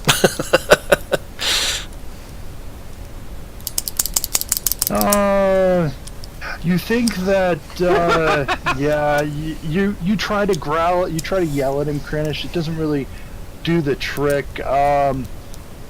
Guthbrand, you think if you broke, dealt enough damage to a nearby inanimate object with a single attack, or if someone were to hit a wall and damage it with a strength check, that might work as well.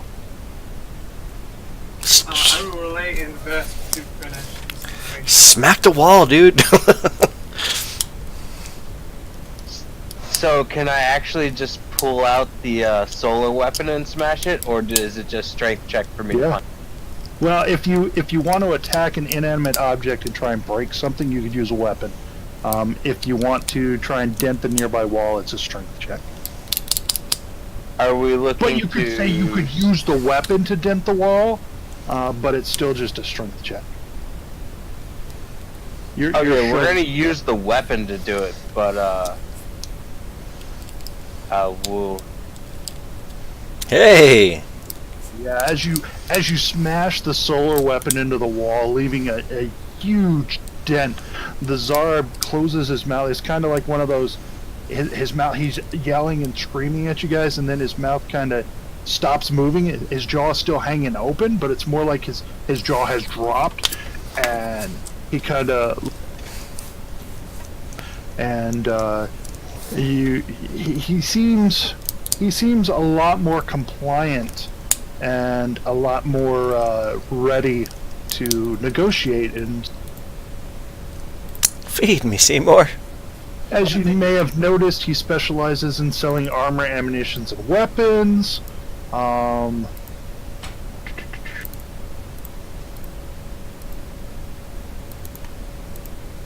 Yep. Yep, Yeah. still trying to sell more stuff. Here's a data pad. What do you want? He kind of brightens when he sees all the military hardware you have. He kind of looks around, making sure that no one's watching, and he makes an offer in Aslanti to you guys for 10% of the weapons and armor. Oh, right. Look. All right. So that's basically as much as you could possibly get. all right. So the 140. Yeah, so I can't like intimidate him into giving us 20. No, you don't think. So we can get rid of the assault rifle for 140. We can get rid of the auto target rifles for 151. I'll just I'll post a list again in freaking in chat here.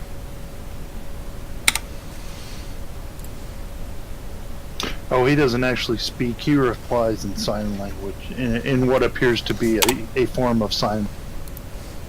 But he seems to understand your Aslanti speech. That was the wrong thing. Oops. You're right. Copy to clipboard. Here we go.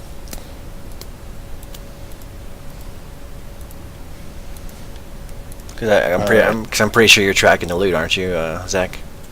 Yep. Give me a moment.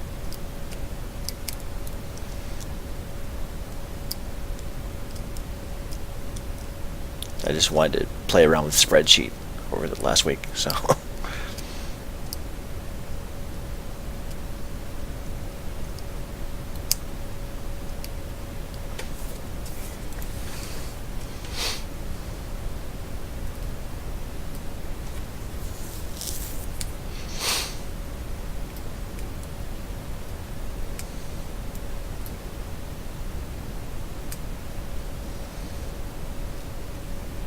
So what's up with the little thing? Is this what we're getting rid of, or are you just figuring out how much you're getting?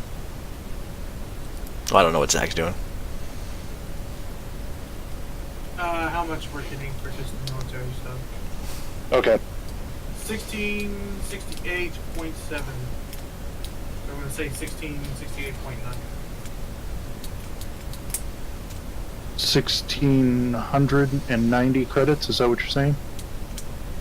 Or 16.9 credits? What are we... I'm misunderstanding. Gotcha, yeah. 1,600 and... just round it to 1,700 credits. UPBs. 1,700 UPBs. That is what you, got us with the credit on the station. Did you already take it? He pays you in credits. That's He's fine. willing to pay you in credits. Or UPBs, whichever you desire. Would prefer UPBs. Yeah, the thing said that UPBs was an acceptable form of currency. Right. And preferred So are among credits. smugglers. So Yeah, what's... they'll pay you in UPBs. They'll pay you in UPBs for your trade.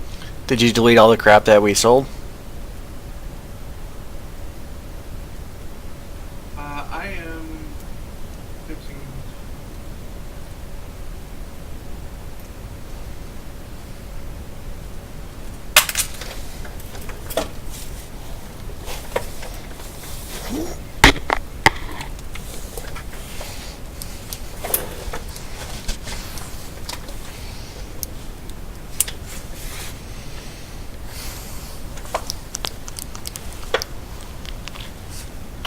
I am going to take a quick break here. It's just about 12 o'clock my time. Okay. I'm going to grab a drink and you guys can finish up with your loots, whatever. At this point, I'll tell you, you have met everybody that has inventory for sale. So as far as you can see all the inventory, and like I said, anything from the core rulebook, item level 3 and less is available. You guys can figure out what restocking, supplying you want to do, and then we can continue on with the storyline, and you can ask questions from anyone, whatever, wherever you guys want to go from here. But I'm gonna take a quick 5 to 10 minutes, get a drink, Yeah, use the facilities. Yeah, me too.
am back. Welcome back.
Alright, I've gone ahead and deleted from the loot log everything that was sold. Did you delete it or did you just line it? I deleted it because I lined out what was taken by people. Okay, that works. And then on the bottom, I have a total with a total amount of long arms and each. All right, I see you've got basically totals. Yeah, on the bottom, so that we have that. Convenient. I do more, but it's not a like an Excel sheet or anything.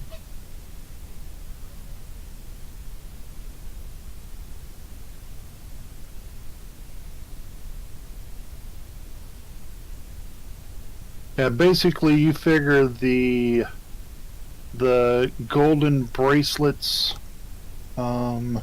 the mithril data pad holders and ornamental style, non-Aslanti would pay a lot more for them. They're basically just commonplace items in Aslantis.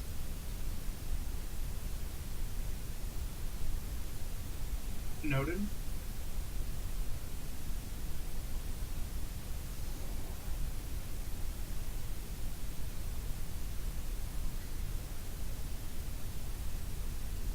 And since Scott's using the trident, maybe you want to line that up. What? I tried it. Alright, I'm back. That would be the trident tactical pike. Aqua lizard. Ho! There you go.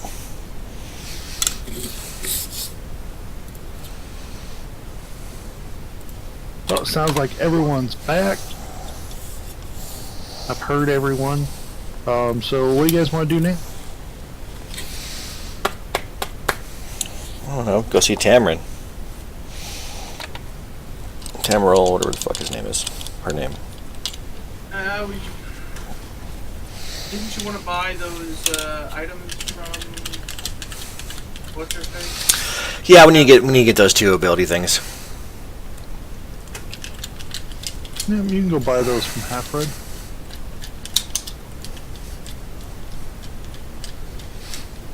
Because we're going to need them, so.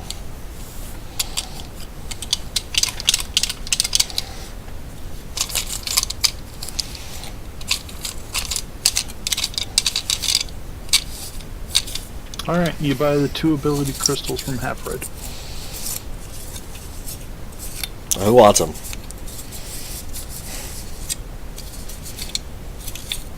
I do. Okay, there goes one. I'll take one.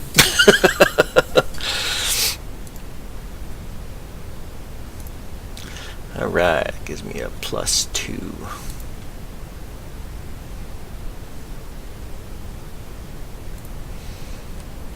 A plus an increase of 1 is to get an increase in my modifier. Oh. Well, for me it would.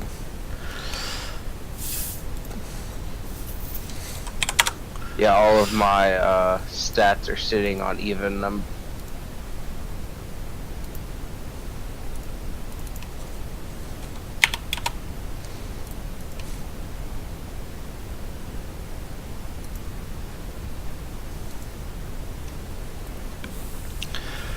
Okay.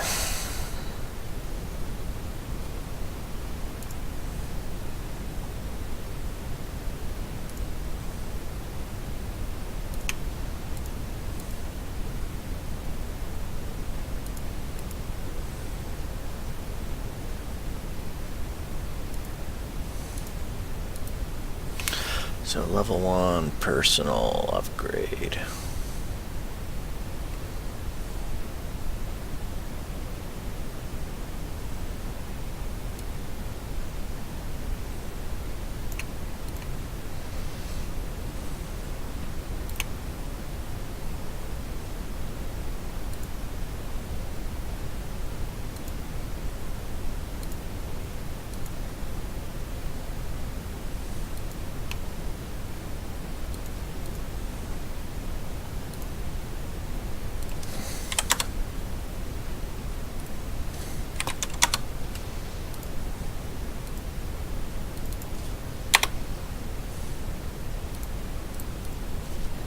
Scott, have you played this, or was that Ashley?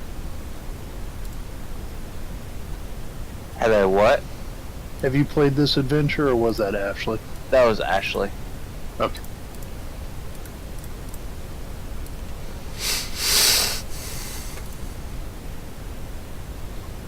You act like I got friends.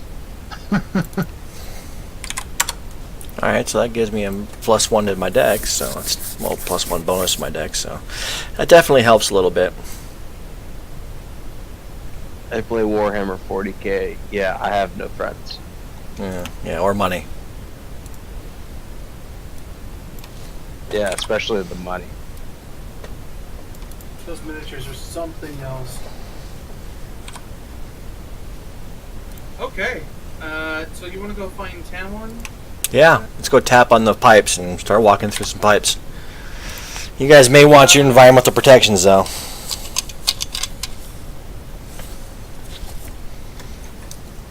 Alright, I turned mine on.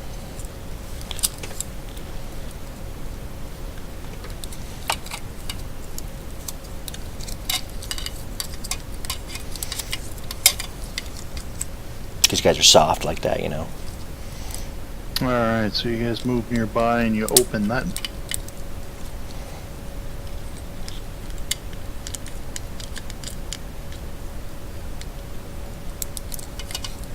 Is this the way that we gotta go, though?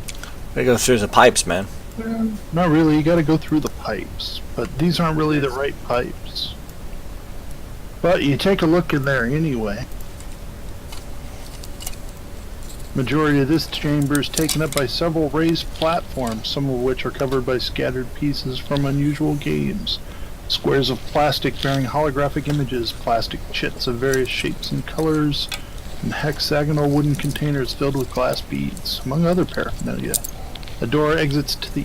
you come in from the east and a ramp leads up to another chamber to the south. Nope, I left. Let's check out these other doors that were in the entranceway before we get in. Okay, Since the pipes anyways, there was pipes down in the other room.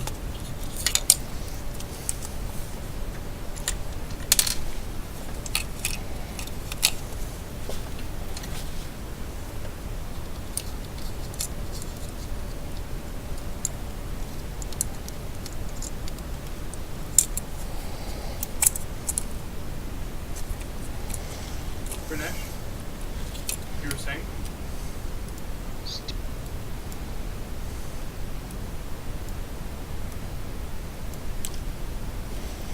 cut out again. Got a new microphone, didn't you?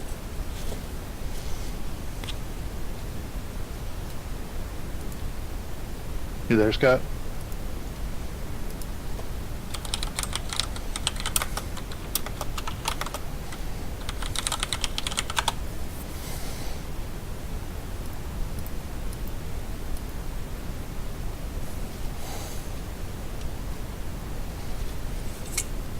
Ah. If you don't have too much there noise we in go. your area, you can just turn it off. Oh no, I've got TV playing at the same time. Okay, so we had that little globy thingy-majiggy. He kind of showed us on the map. We should know a general way of going. Yeah, you think you need to go back to the entrance and go through those doors. Guthbrand, don't move from where you're at. Everyone else, where are you in relations to Guthbrand at this point? Where Granish is. You guys are that far behind him? I mean, I'm reassembling a PlayStation controller, so I wasn't moving my mouse. I wasn't moving because I was trying to get pushed to talk to work. I was reassembling my PlayStation controller, so I don't even know where Guth is. Where Guth is. I don't even know where Guth is. We went down around the corner. In the hallway. Back to Well, this place we were Well, supposed to I'm right by Guth then, maybe. There we go. Sorry, just this is a delicate process. I don't want to fuck it up. Not a problem.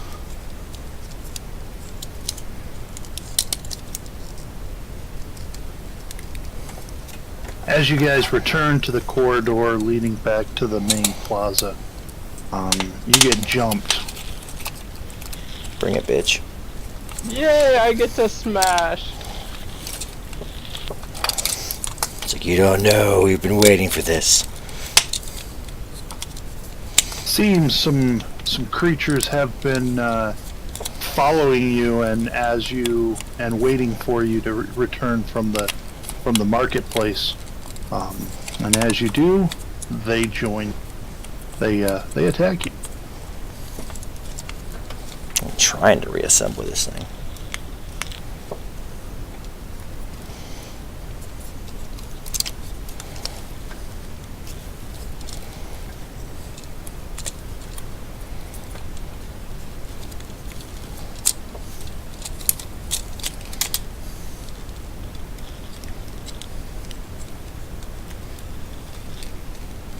Okay, so I got roll initiative, huh? Okay. Yeah. That's your- Sorry to take you away from your delicate operation. Sorry about that. I rolled life science on it.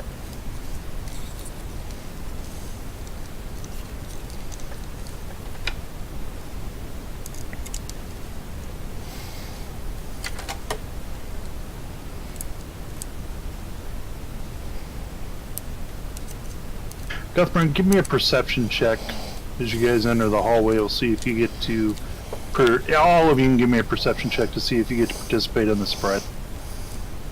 I'll attempt to perception. Granish was on point. Yeah, I don't do this whole like looking thing.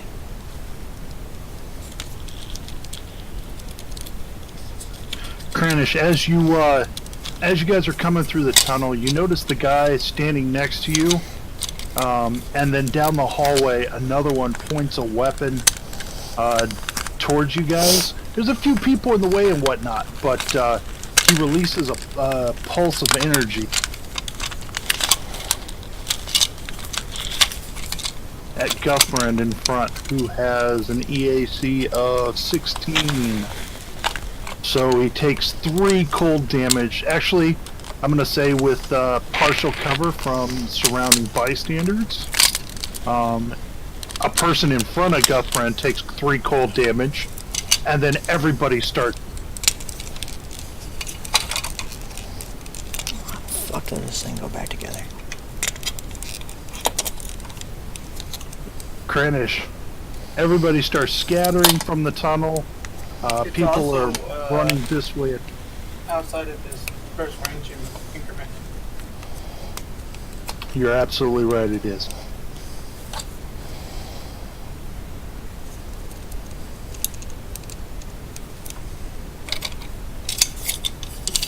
It just needs to be 3 squares closer.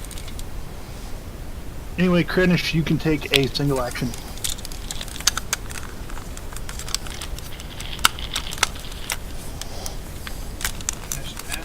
Oh no. That's as far as I can go. There's one right next to you.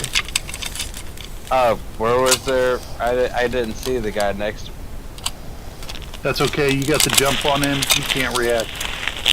Oh no, I'm gonna hit him. I didn't know he was Roger there. that. I can't see anything. Well, what can't you see? I don't see any markers. I don't see any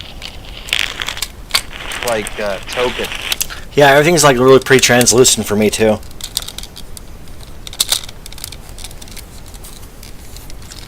You should be able to see him. I mean, they don't have a white background. No, it's almost They like have a this. translucent back. It's almost like the tokens are almost see-through. Weird. I wish I knew why. Yeah, I missed. You have lighting set up on here, so like outside of the 30 feet, it goes translucent. No, you're right next to me and you're translucent, so. Yeah, y'all are translucent to me too. That's weird. It shouldn't be. Yeah, it just starts to fade, and like from me to blessed, that guy's translucent. Like I can barely see him, but I can Yeah, see everybody near me. I can barely Fedo and Ghost Friend and that one down there towards the hall. I can kind of make that one out, but I can't see anything else besides me. Yeah. Besides Is that any better? no. Oh, it's probably because of the advanced fog of war distance. Does Kranish have low light vision or dark vision?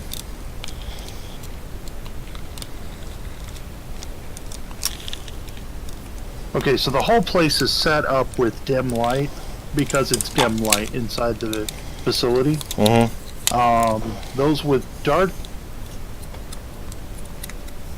don't have dark vision set. Yeah, like everybody is freaking low. Is like okay, that's better. I can see them now. Whatever you just did is amazing. Yours should be fine, right? Yeah, I can see everybody in the hallway. It's just like blessed. I Okay. can't really see. Like, that's Well, he's further away. The token's a little bit lighter. It looks a little bit lighter when they don't have because the tokens have a transparent background. And that picture of Glest was a little bit lighter anyway. Does Kranish have dark vision, Scott? I have low light. Okay, so that means you can see in low light, which is what you're in. I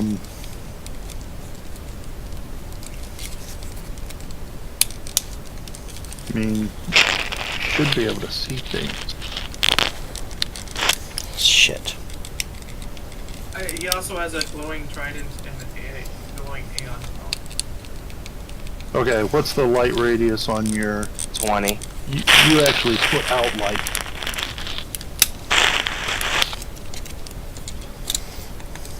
Is that any better for you? Yes, I can see it. I can see the one next to me now. Okay, good. He's within 20 feet, so that should be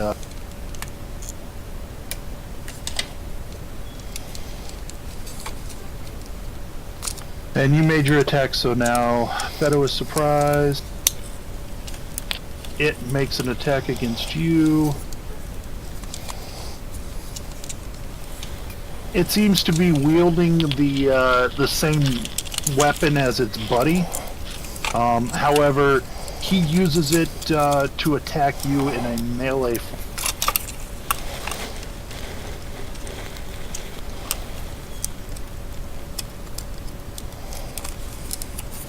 And your new armor protects you efficiently.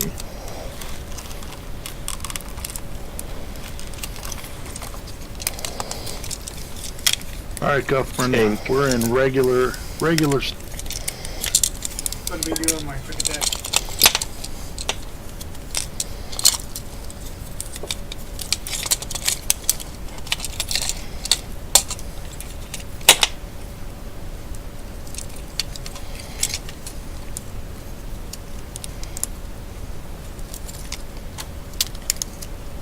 Well, you trick attack him, which means that his armor class is reduced by 2 for being flat.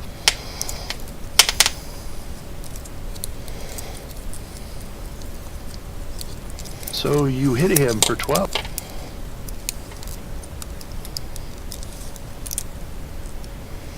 It seems to be a rather devastating blow to him.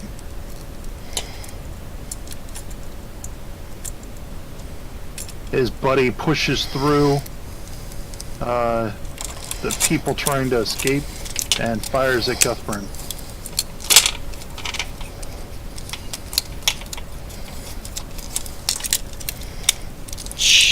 But is unable to connect. Greenwich. Flutter him. Show me the number. I had to up my photon.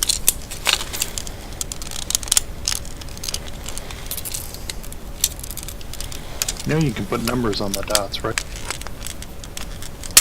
I just like putting up the multiple colored dots. Okay.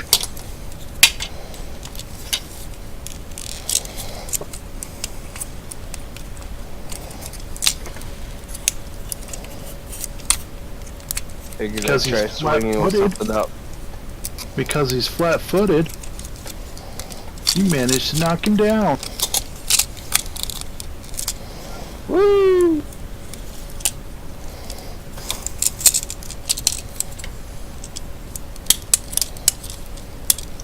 Alright, Did you Beto. want to move? No. I'm pretty preoccupied with it. Beto. Okay. So this dude's next to me. Okay, I'm gonna go ahead and so he's dead. Yeah. Okay. I'm sorry, my daughter was concerned that her fingers were popping out of their sockets. What's up? Well, she's got more. She got 9 other ones. Yeah. I'm going to move in. I'm gonna shoot as a part of my trick attack thingy move. Okay, so you're gonna make a trick attack. Yeah.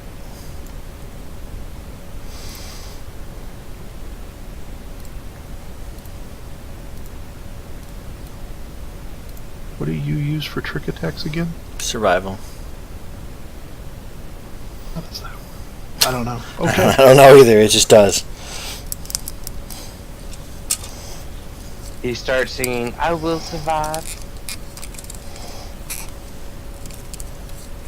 Well, you managed to trick him, and you managed to. Unfortunately, the little pulsecaster pistol doesn't do a lot of damage. Nope. But he's flat-footed. He is flat-footed.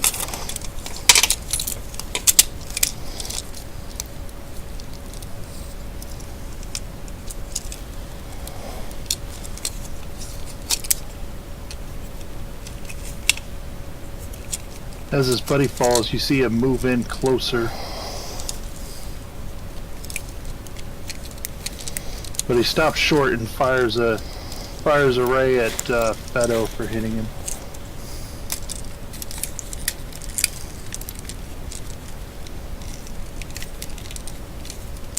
Three points of cold damage, Beto. Okay.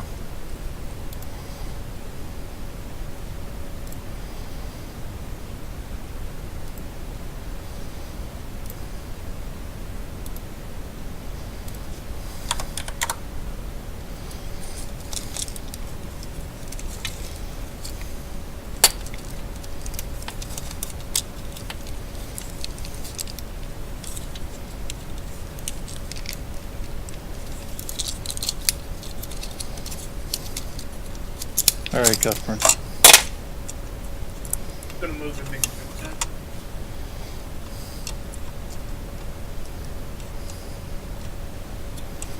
Did you just shoot a pistol?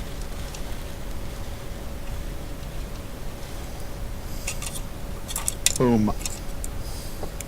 Did the one before him pistol? No. Nope, it's Lesser Shadow Staff. I did screw up though because he wasn't supposed to go. Yeah, because the one that shot at Fedo would have been the one that's right beside me. Right. Yeah, he didn't shoot at you, Fedo. You didn't take 3 points of damage. I didn't? Oh, man. That guy's actually dead. Well, he's Alright, deaf. Cuthbert, do you still want to move there? So he's flat-footed still? Yeah, the guy you shot's flat-footed. Is there a way to make it move back to where it was at? Yeah, you just have to move. I can move you. You're right next to Fedo. Okay, because I essentially ran through his square and across the way, so that won't work. I'm still wanting to move into a crit attack. Yeah, we'll audible That's it. fine.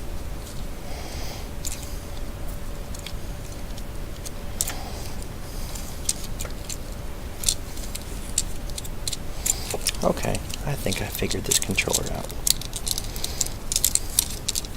Time to throw it in the trash? No, just had to do something. Maybe. No, I just took it apart because I need to clean it. It's been in storage for like 10 years. Well, apparently these guys made a mistake in attacking you all. Because you guys just destroyed them. They immediately regret their decisions in life. Yeah, they immediately regret their lot. We need to get back on the ship. I don't know what's going on with people attacking us just randomly like that, and they had no chance of actually defeating us. That to me means that they were expecting somebody else to do it. No, I think it's much simpler than that. They're poor, desperate souls who just want to They want my trident. They just want our stuff, man, and we're new here, so.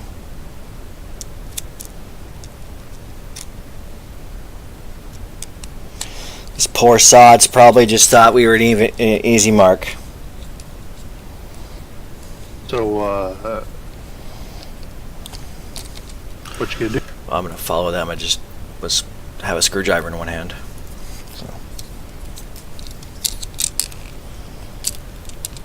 So Fedo has a pretty good point. You guys are new. Only one of you is Atlanti. The others are uncommoners. So maybe they thought they could take you. They had pretty decent looking weapons. Who knows? Alright, let's jump in these tubes and go see Tamriel. Are you guys gonna loot them? Sure. That's kind of what I was wondering. And the crowds have completely cleared out of this passage, leaving you time to do whatever you might want to do before people start returning.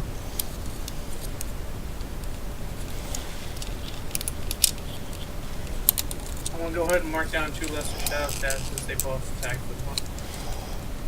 Yes, there are 2 lesser shadow stab. Speaking of which,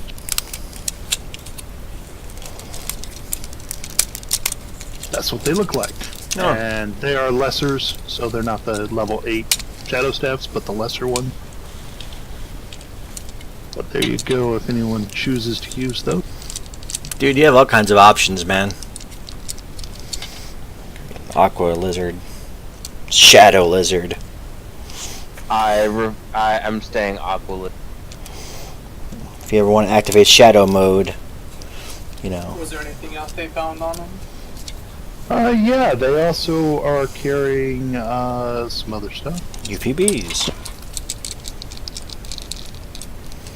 Basically, I can only carry one, either the trident or the staff, because it's very easy for me to get my solar weapon out and to get rid of it, while with the trident, Well, it's a lot more difficult. thy rod and thy staff, and thy trident.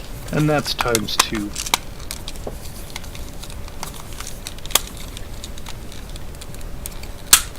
So they're both wearing freebooter armor. There's Nice. your light armor, Feto. Yeah, I got an upgrade. They both had a lesser shadow staff, and they were both carrying a couple of.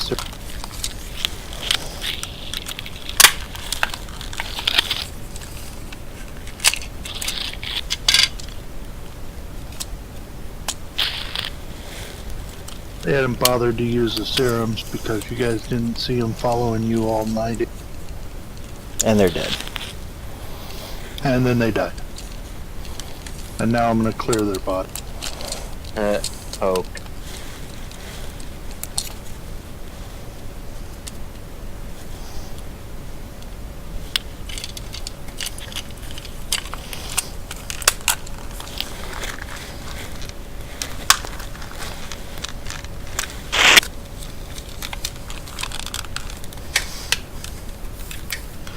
Alright, so let's hop in these fucking Alright, tubes. where are the other two?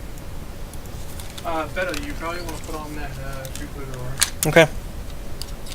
Wouldn't he have to modify it to fit him? Yeah. Yeah, he would have to take some time to modify it. I'm okay for now. We'll do modify it later. Alright, stop moving for a second.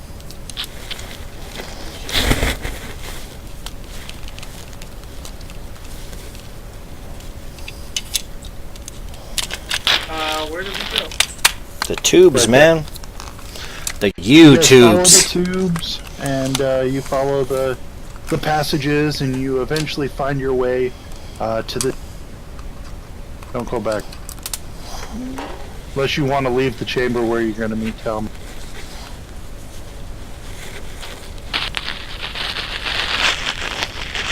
Let me at least finish describing the chamber you're in before you leave it. Sorry, He's got ADD. You don't give no fucks. Let's go. Leroy I Jenkins. This chamber seems to be accessible only through the outpost networks of pipes. It is unremarkable and seemingly no more than a larger opening in the pipe. So they're all crawling uncomfortable through the pipes, and I'm not. Yeah, until you get to this room. Like, you guys are little bitches. Hurry up and let's go.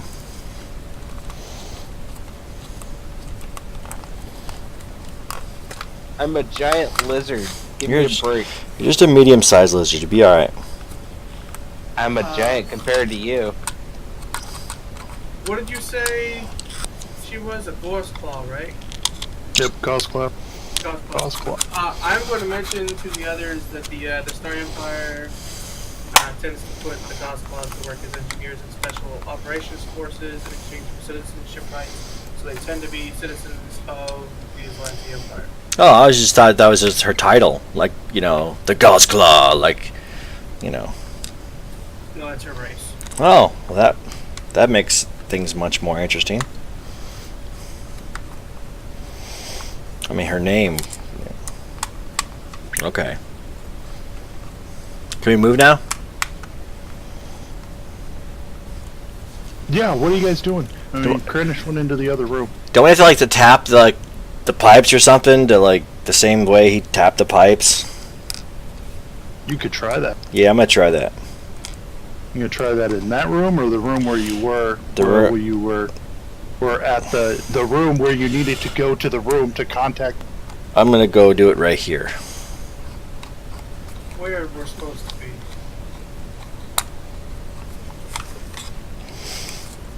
Okay, I moved you to where you wanted to go, and then you all left that room. Okay, I'm sorry. Oh, I'm right That here. wasn't a passageway. That was the room you were looking for. I don't know what you're talking about. Which way did we come in from? The pipes. Okay. Okay, I'm sorry. I'm having a hard trouble visualizing what's going on here. Okay, let me start over. You guys were moving around. You got jumped. You cleaned off their gear. You went into the pipes to go find Talmud. Okay, now we're gonna tap. You walked. You moved through the pipes for a period of time, and you came out into this bare chamber. Okay, bear chamber is where I'm gonna start tapping the pipes in this special Alright. pattern. The sounds of the rhythmic tapping echo from one pipe to another, reverberating in a soft chorus with each other until they finally die out. A minute passes without response. Then 2. Then 3. Patience eventually pays off as the soft sound of nails clicking against metal heralds the arrival of a creature in response. A pair of huge, shimmering eyes appear in the darkness of a large bronze pipe 20 feet above the ground, then blink in curiosity as they regard you below. "Foreign critters in Aslanti space," the being asks, craning her long neck to get a better view of the people who summoned her. "Who dost thou seek?" You. Sayasani said that we should come see you.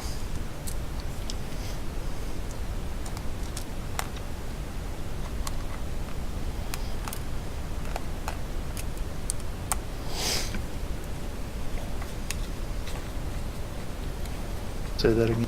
Sayani, or whatever the fuck the dude's the code head's name.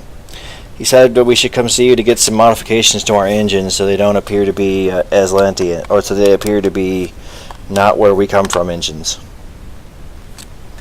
Yes, engines. I can do engine. But why?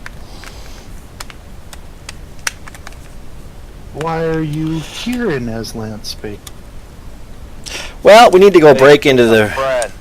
we need to go break into the prison moon to go rescue our friend. Prison moon? You mean Gulta? Yeah. Where have you come from? The one planet we're at. The one planet, I forget his name. Nakandis 7?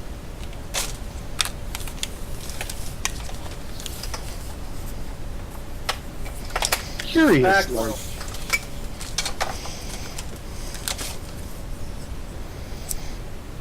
You tell her about your. She basically asks about your. Asks more questions to get to the heart of. Yeah, so this Aslanti dude has taken my friend Sedona captive, and we're gonna go bust her out. Curious, like. The Aslanti should not be leaving one simple ship to guard a newly conquered territory, the creature muses, twirling her whiskers with a stubby claw. And we killed all of them too. There has been no pronouncements of an annexation, nor any rumors of important military operations or discoveries. Thou wouldst not have passed through the borders of Aslan so easily if there were. I wonder if the Sardot is keeping secrets and exceeding his authority. Usually. Well, he's done some messed up stuff, and we're gonna kill him. I see, and how do you know where Gulta is? We blew up a ship and took its stuff.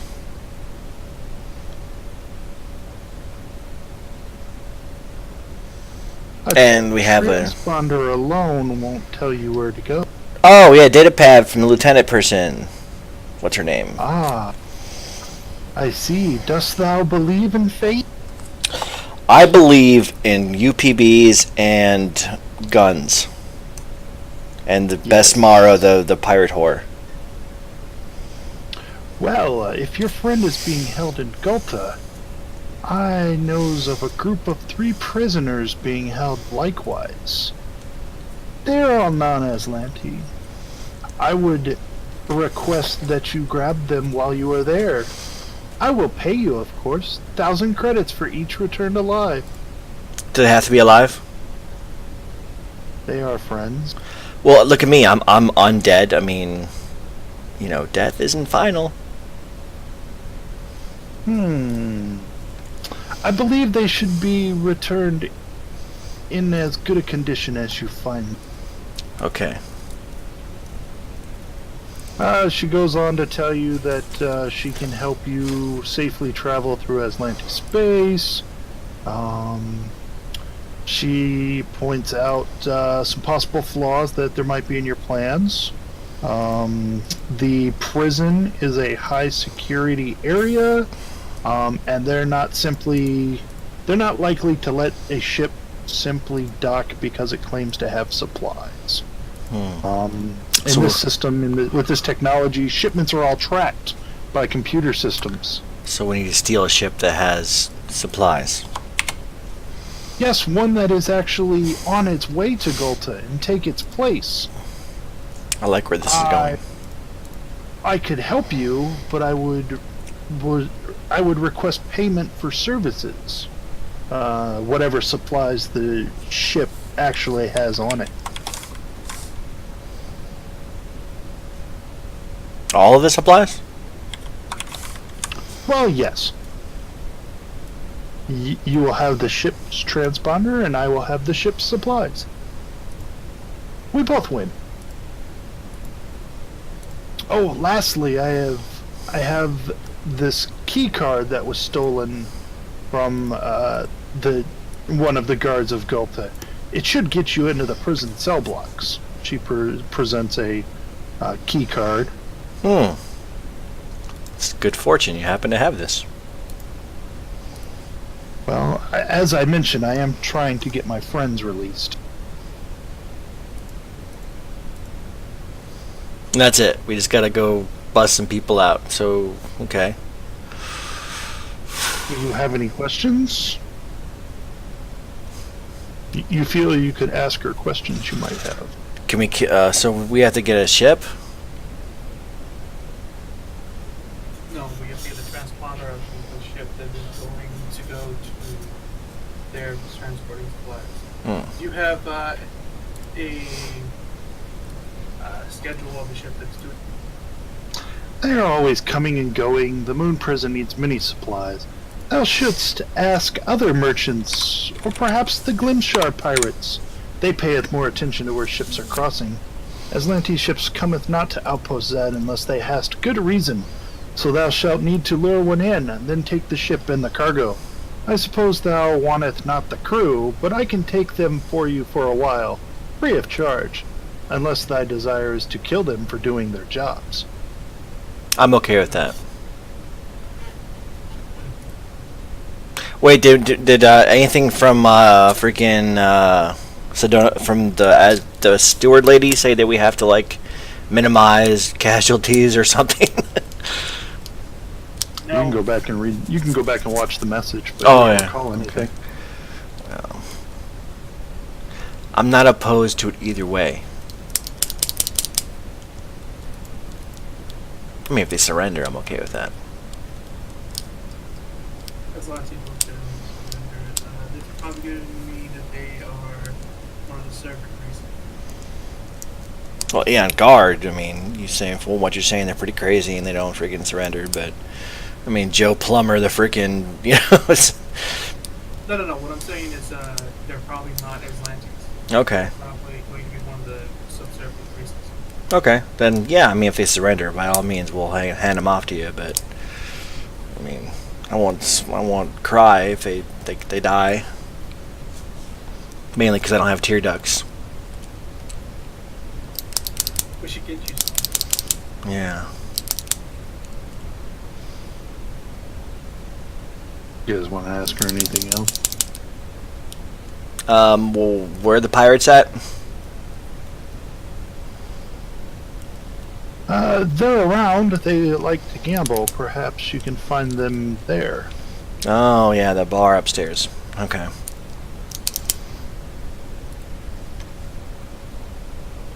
Well, thank you, Talmarin. Our ship is in docking bay 94, and you know what to do.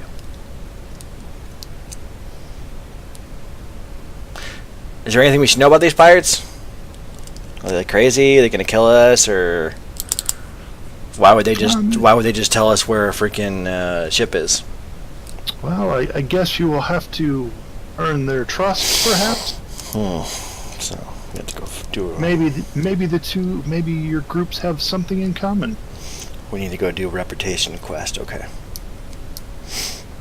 We have to go up a rep with the pirate faction, so we can get their lead goods. Talmarin seems to have a pretty good feel on what you are about to attempt, and maybe you could get some pointers from her if you ask the right question.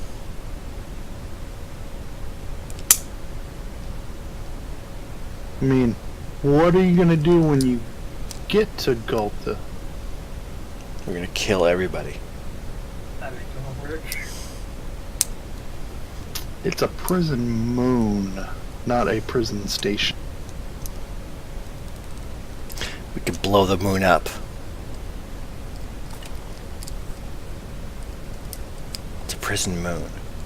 Is there anything valuable? Is there anything We're gonna valuable use- on the moon or something? Anyone that isn't actually here, have them act as prisoners. Say that again. Anyone that isn't actually here is going to act as a prisoner. So, Adam and Okay, I got what you're saying. So you're gonna try the whole Wookiee thing with Stormtrooper outfit? no stormtrooper outfit, And guard, whatever. no. No, like I'm not wearing that shit. Come on, it fits you like a glove, like it's meant for you or something. Talmarin adds, my modifications will get thee into a docking bay. Take the car key. With it thou shalt be able to pass from the cargo bay to the cell blocks. Thou needest be stealthy like to survive. The Aslanti won't be mistaking thee for anything but Pack World's critters. So thou shalt needeth a disguise to look like Aslant folk, except for you. If thou shouldest be caught, you show up where thou shouldest not be, the Aslanti will imprison or kill you. Be certain thou hast a clear escape route to run back to thy ship, for thou shalt need it. So, hey, we can put me in a crate, because I'm small. And Cornish already kind of looks like a Aslanti with his armor, other than the fact he put a hole in it for his tail. Let's say, well, does your tail grow back?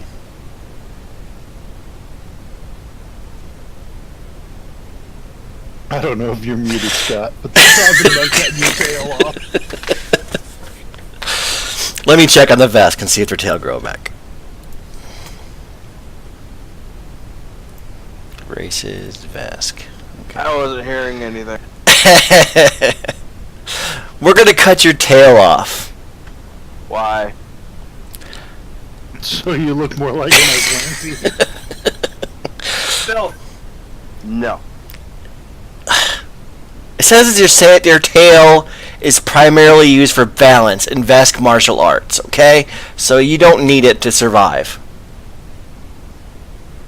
No. Well, what do you mean no? Please?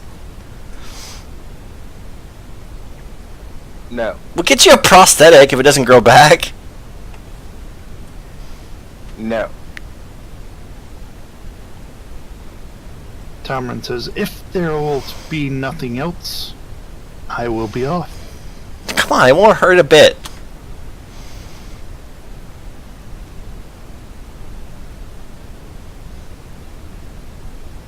GM, do Vesk tails grow back? I don't think they would grow back very quickly. Oh, do they grow back though? That's the thing. Are they like other lizards that their tail grows back? I would assume so, but he may have some issue with you removing it. What if we just... He's conscious. He has to sleep sometime. And Fedor doesn't. I don't. I have a calling of nature coming over me. I'll be back. Come on, Cranish. It's just a tail. No. What are you so attached to it for?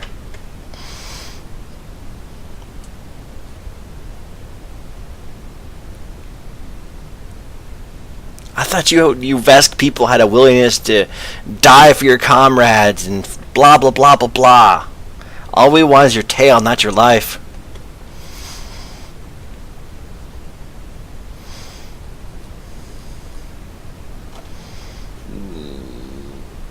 The reason I'm attached to it is because it's attached to me. Okay, what if we ride it through your armor? Like you have like a second, like you have a giant like lump in your crotch or something. Look, the only way you're getting me to remove my tail is if you're able to give me worm glands. Yeah, okay. Deal.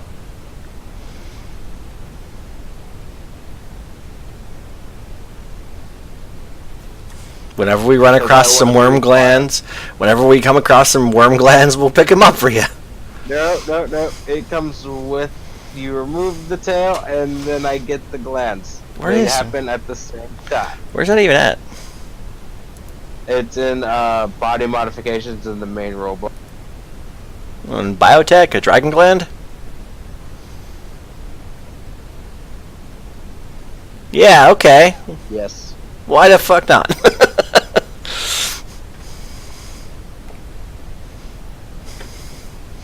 I want to be super. I'm okay with that. What do you think, Guth? It's only 755 credits.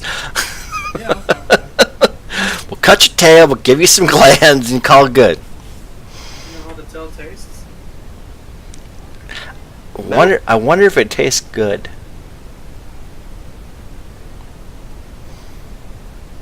Can we eat your tail?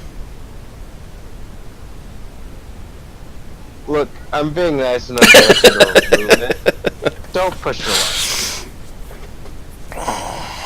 All right, Okay, we've come to a compromise. Okay, we need to buy a dragon gland so he can breathe fire, and we can take his tail off. if he can breathe fire, he'll let his tail be taken off. Yes. It's a compromise. I'm okay with. Yeah, okay. So we gotta go find a merchant that sells a dragon gland.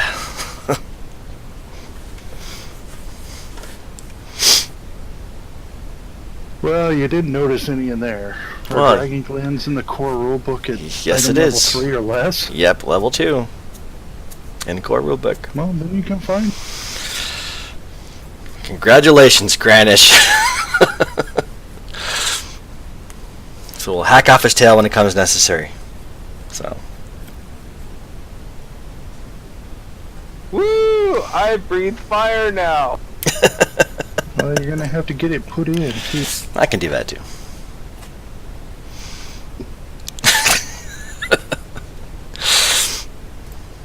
So I'm gonna hack off his tail. Character doesn't even need a gun anymore. Well, Well, it's gonna.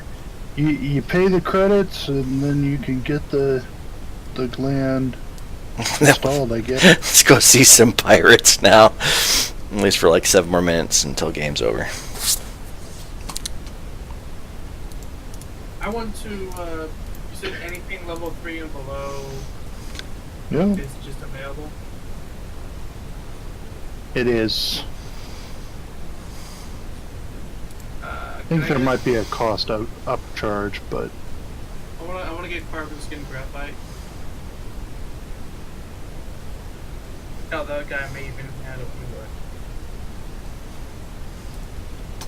Yeah, as long as we get Zarek has it. So Yes. I wanted to pick that up. as long as we have the money for it, I don't care.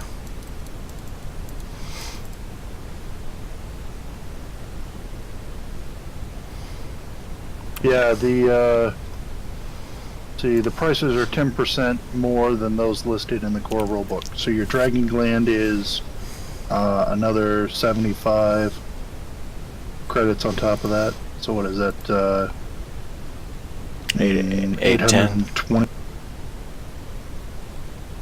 or 810 something. Yeah. Yes. That's fine.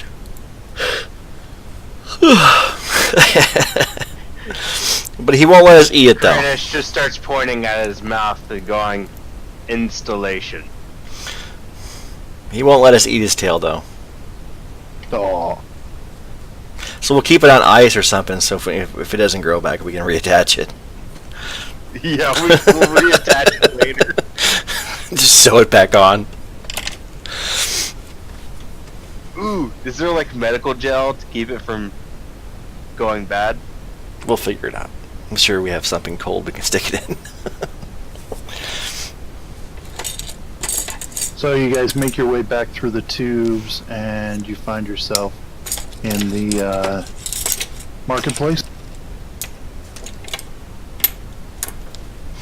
Alright, so let's go back. Let's go to the bar.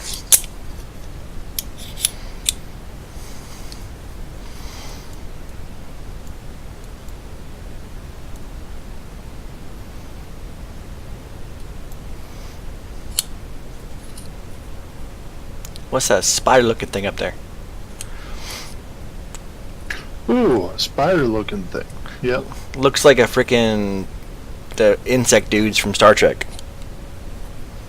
These beings resemble yellow crystals with spindly spider-like legs and gather near a table.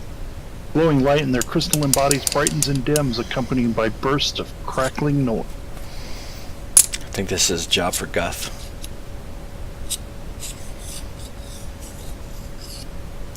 It's going to involve gambling. Guth, it's up to you.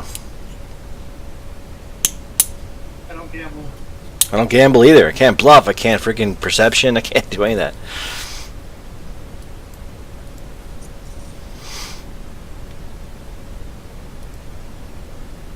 Is anyone interested in gambling? I can try.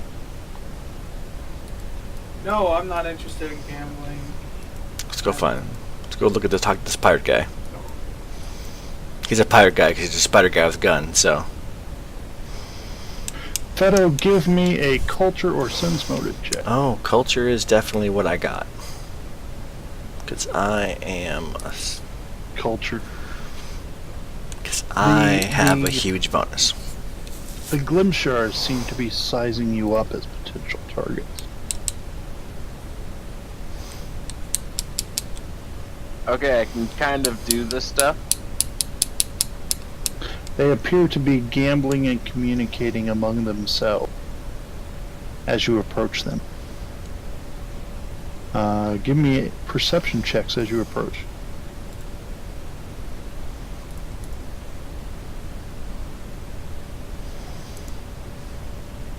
Beto and Guthbrand, you both noticed that one of them was examining a 3D model of an Aslantes starship as you approached, but as you do, they quickly hide the object.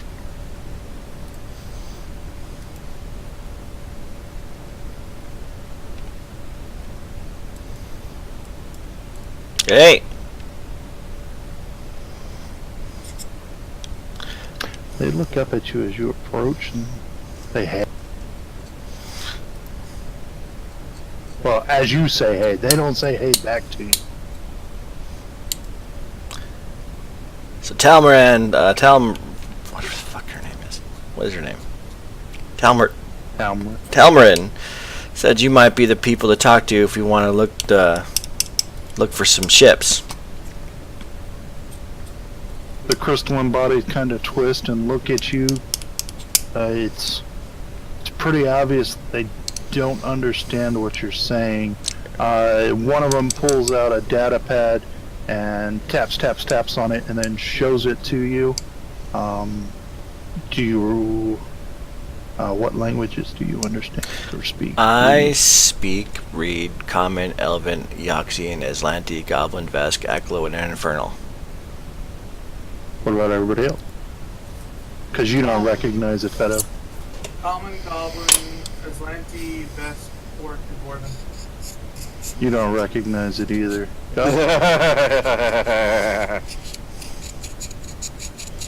Vesk and Common. Yeah, you guys don't recognize the language at all. Well, shit. I'm gonna pantomime out what Talmarin looks like. Here's what you do, Beto. Take your data pad, write the name of the languages you speak in every single language in that one specific language and show them so that they can find one of them. I'm gonna look at him and go, "Do you speak Common?" Just gonna go through all my languages and say hello. See if I understand any of them. They don't seem to understand. They keep pointing at their screen, but the language isn't changing. Okay, I'm gonna pantomime what Talmarin looks like, the little meerkat looking thing, and Aslanti, stormtroopers, and freaking. Can I just Give bring me a up diplomacy check.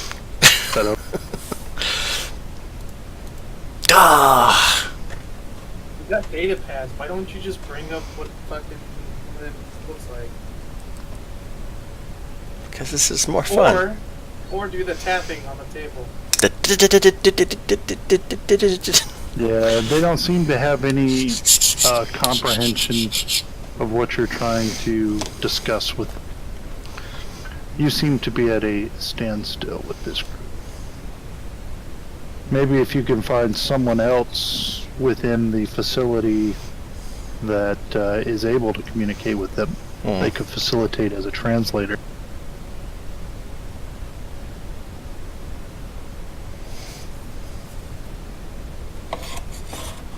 You can go check that room out if you want, Guthman. I was just looking to see if there's anyone else in there. Well, I'm tired. Well, what you notice in that room is sets of mechanical arms hanging limply from the southern wall, lengths of rope and canvas sheets stretched between them, an empty bin pushed up against the western wall. The area is a bit quieter than the rest of the outpost.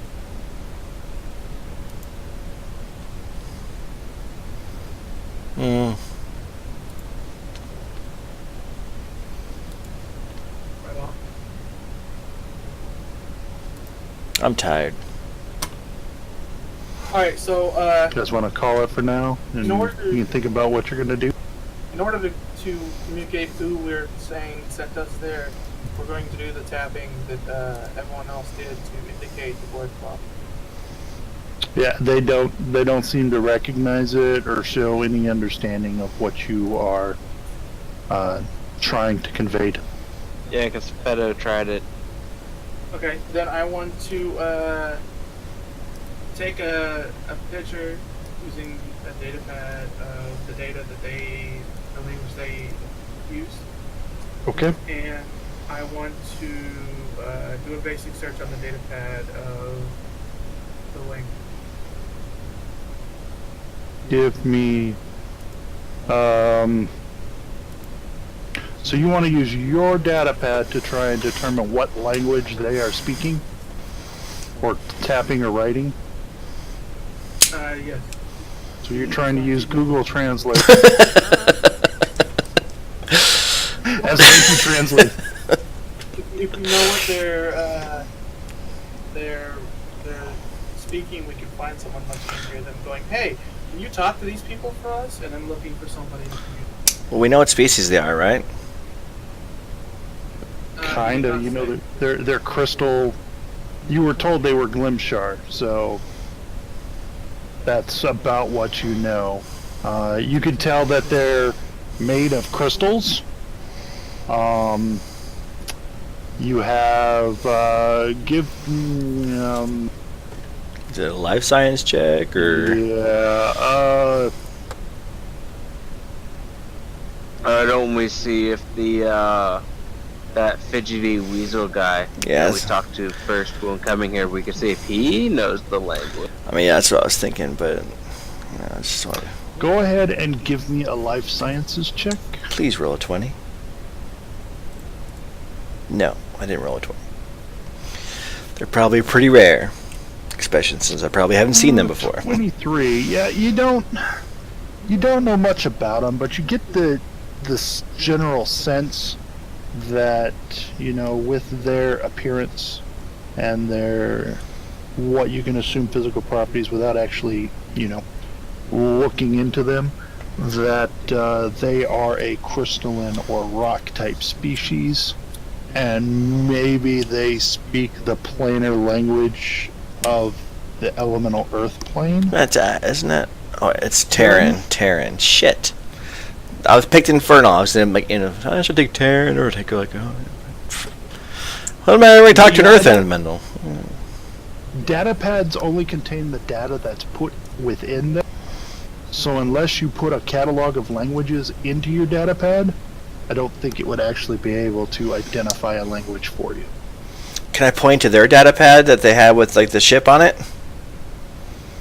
And be like pretend like play charades with like a ship, go you know? The one that put it away kind of looks at you. You can't really get a read on it, but it doesn't pull the 3D holographic item back out. Well, we'll solve this mystery in 2 weeks. But you do get a sense that might be something you guys have in common is starships and travel and whatnot. Show a picture of our yeah. ship. Picture of our ship. Hey!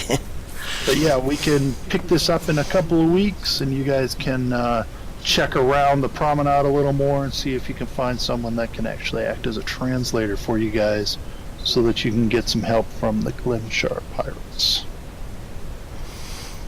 Thank you all for coming. Thank Hopefully you. we'll have Ashley next in 2 weeks.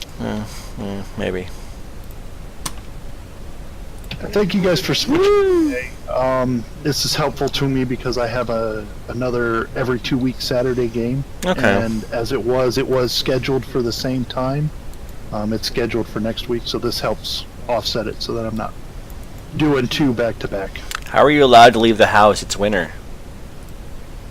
Well, yeah, I can't leave the house. I actually leave the house every day, except for the weekend. I don't leave the house on the weekends, but it's rough leaving the house sometimes. You got to put on a lot of extra clothes, and I keep my vehicles in a garage so they stay a little bit warmer and they don't get covered in snow. Okay. Well, you guys have a wonderful night. Everyone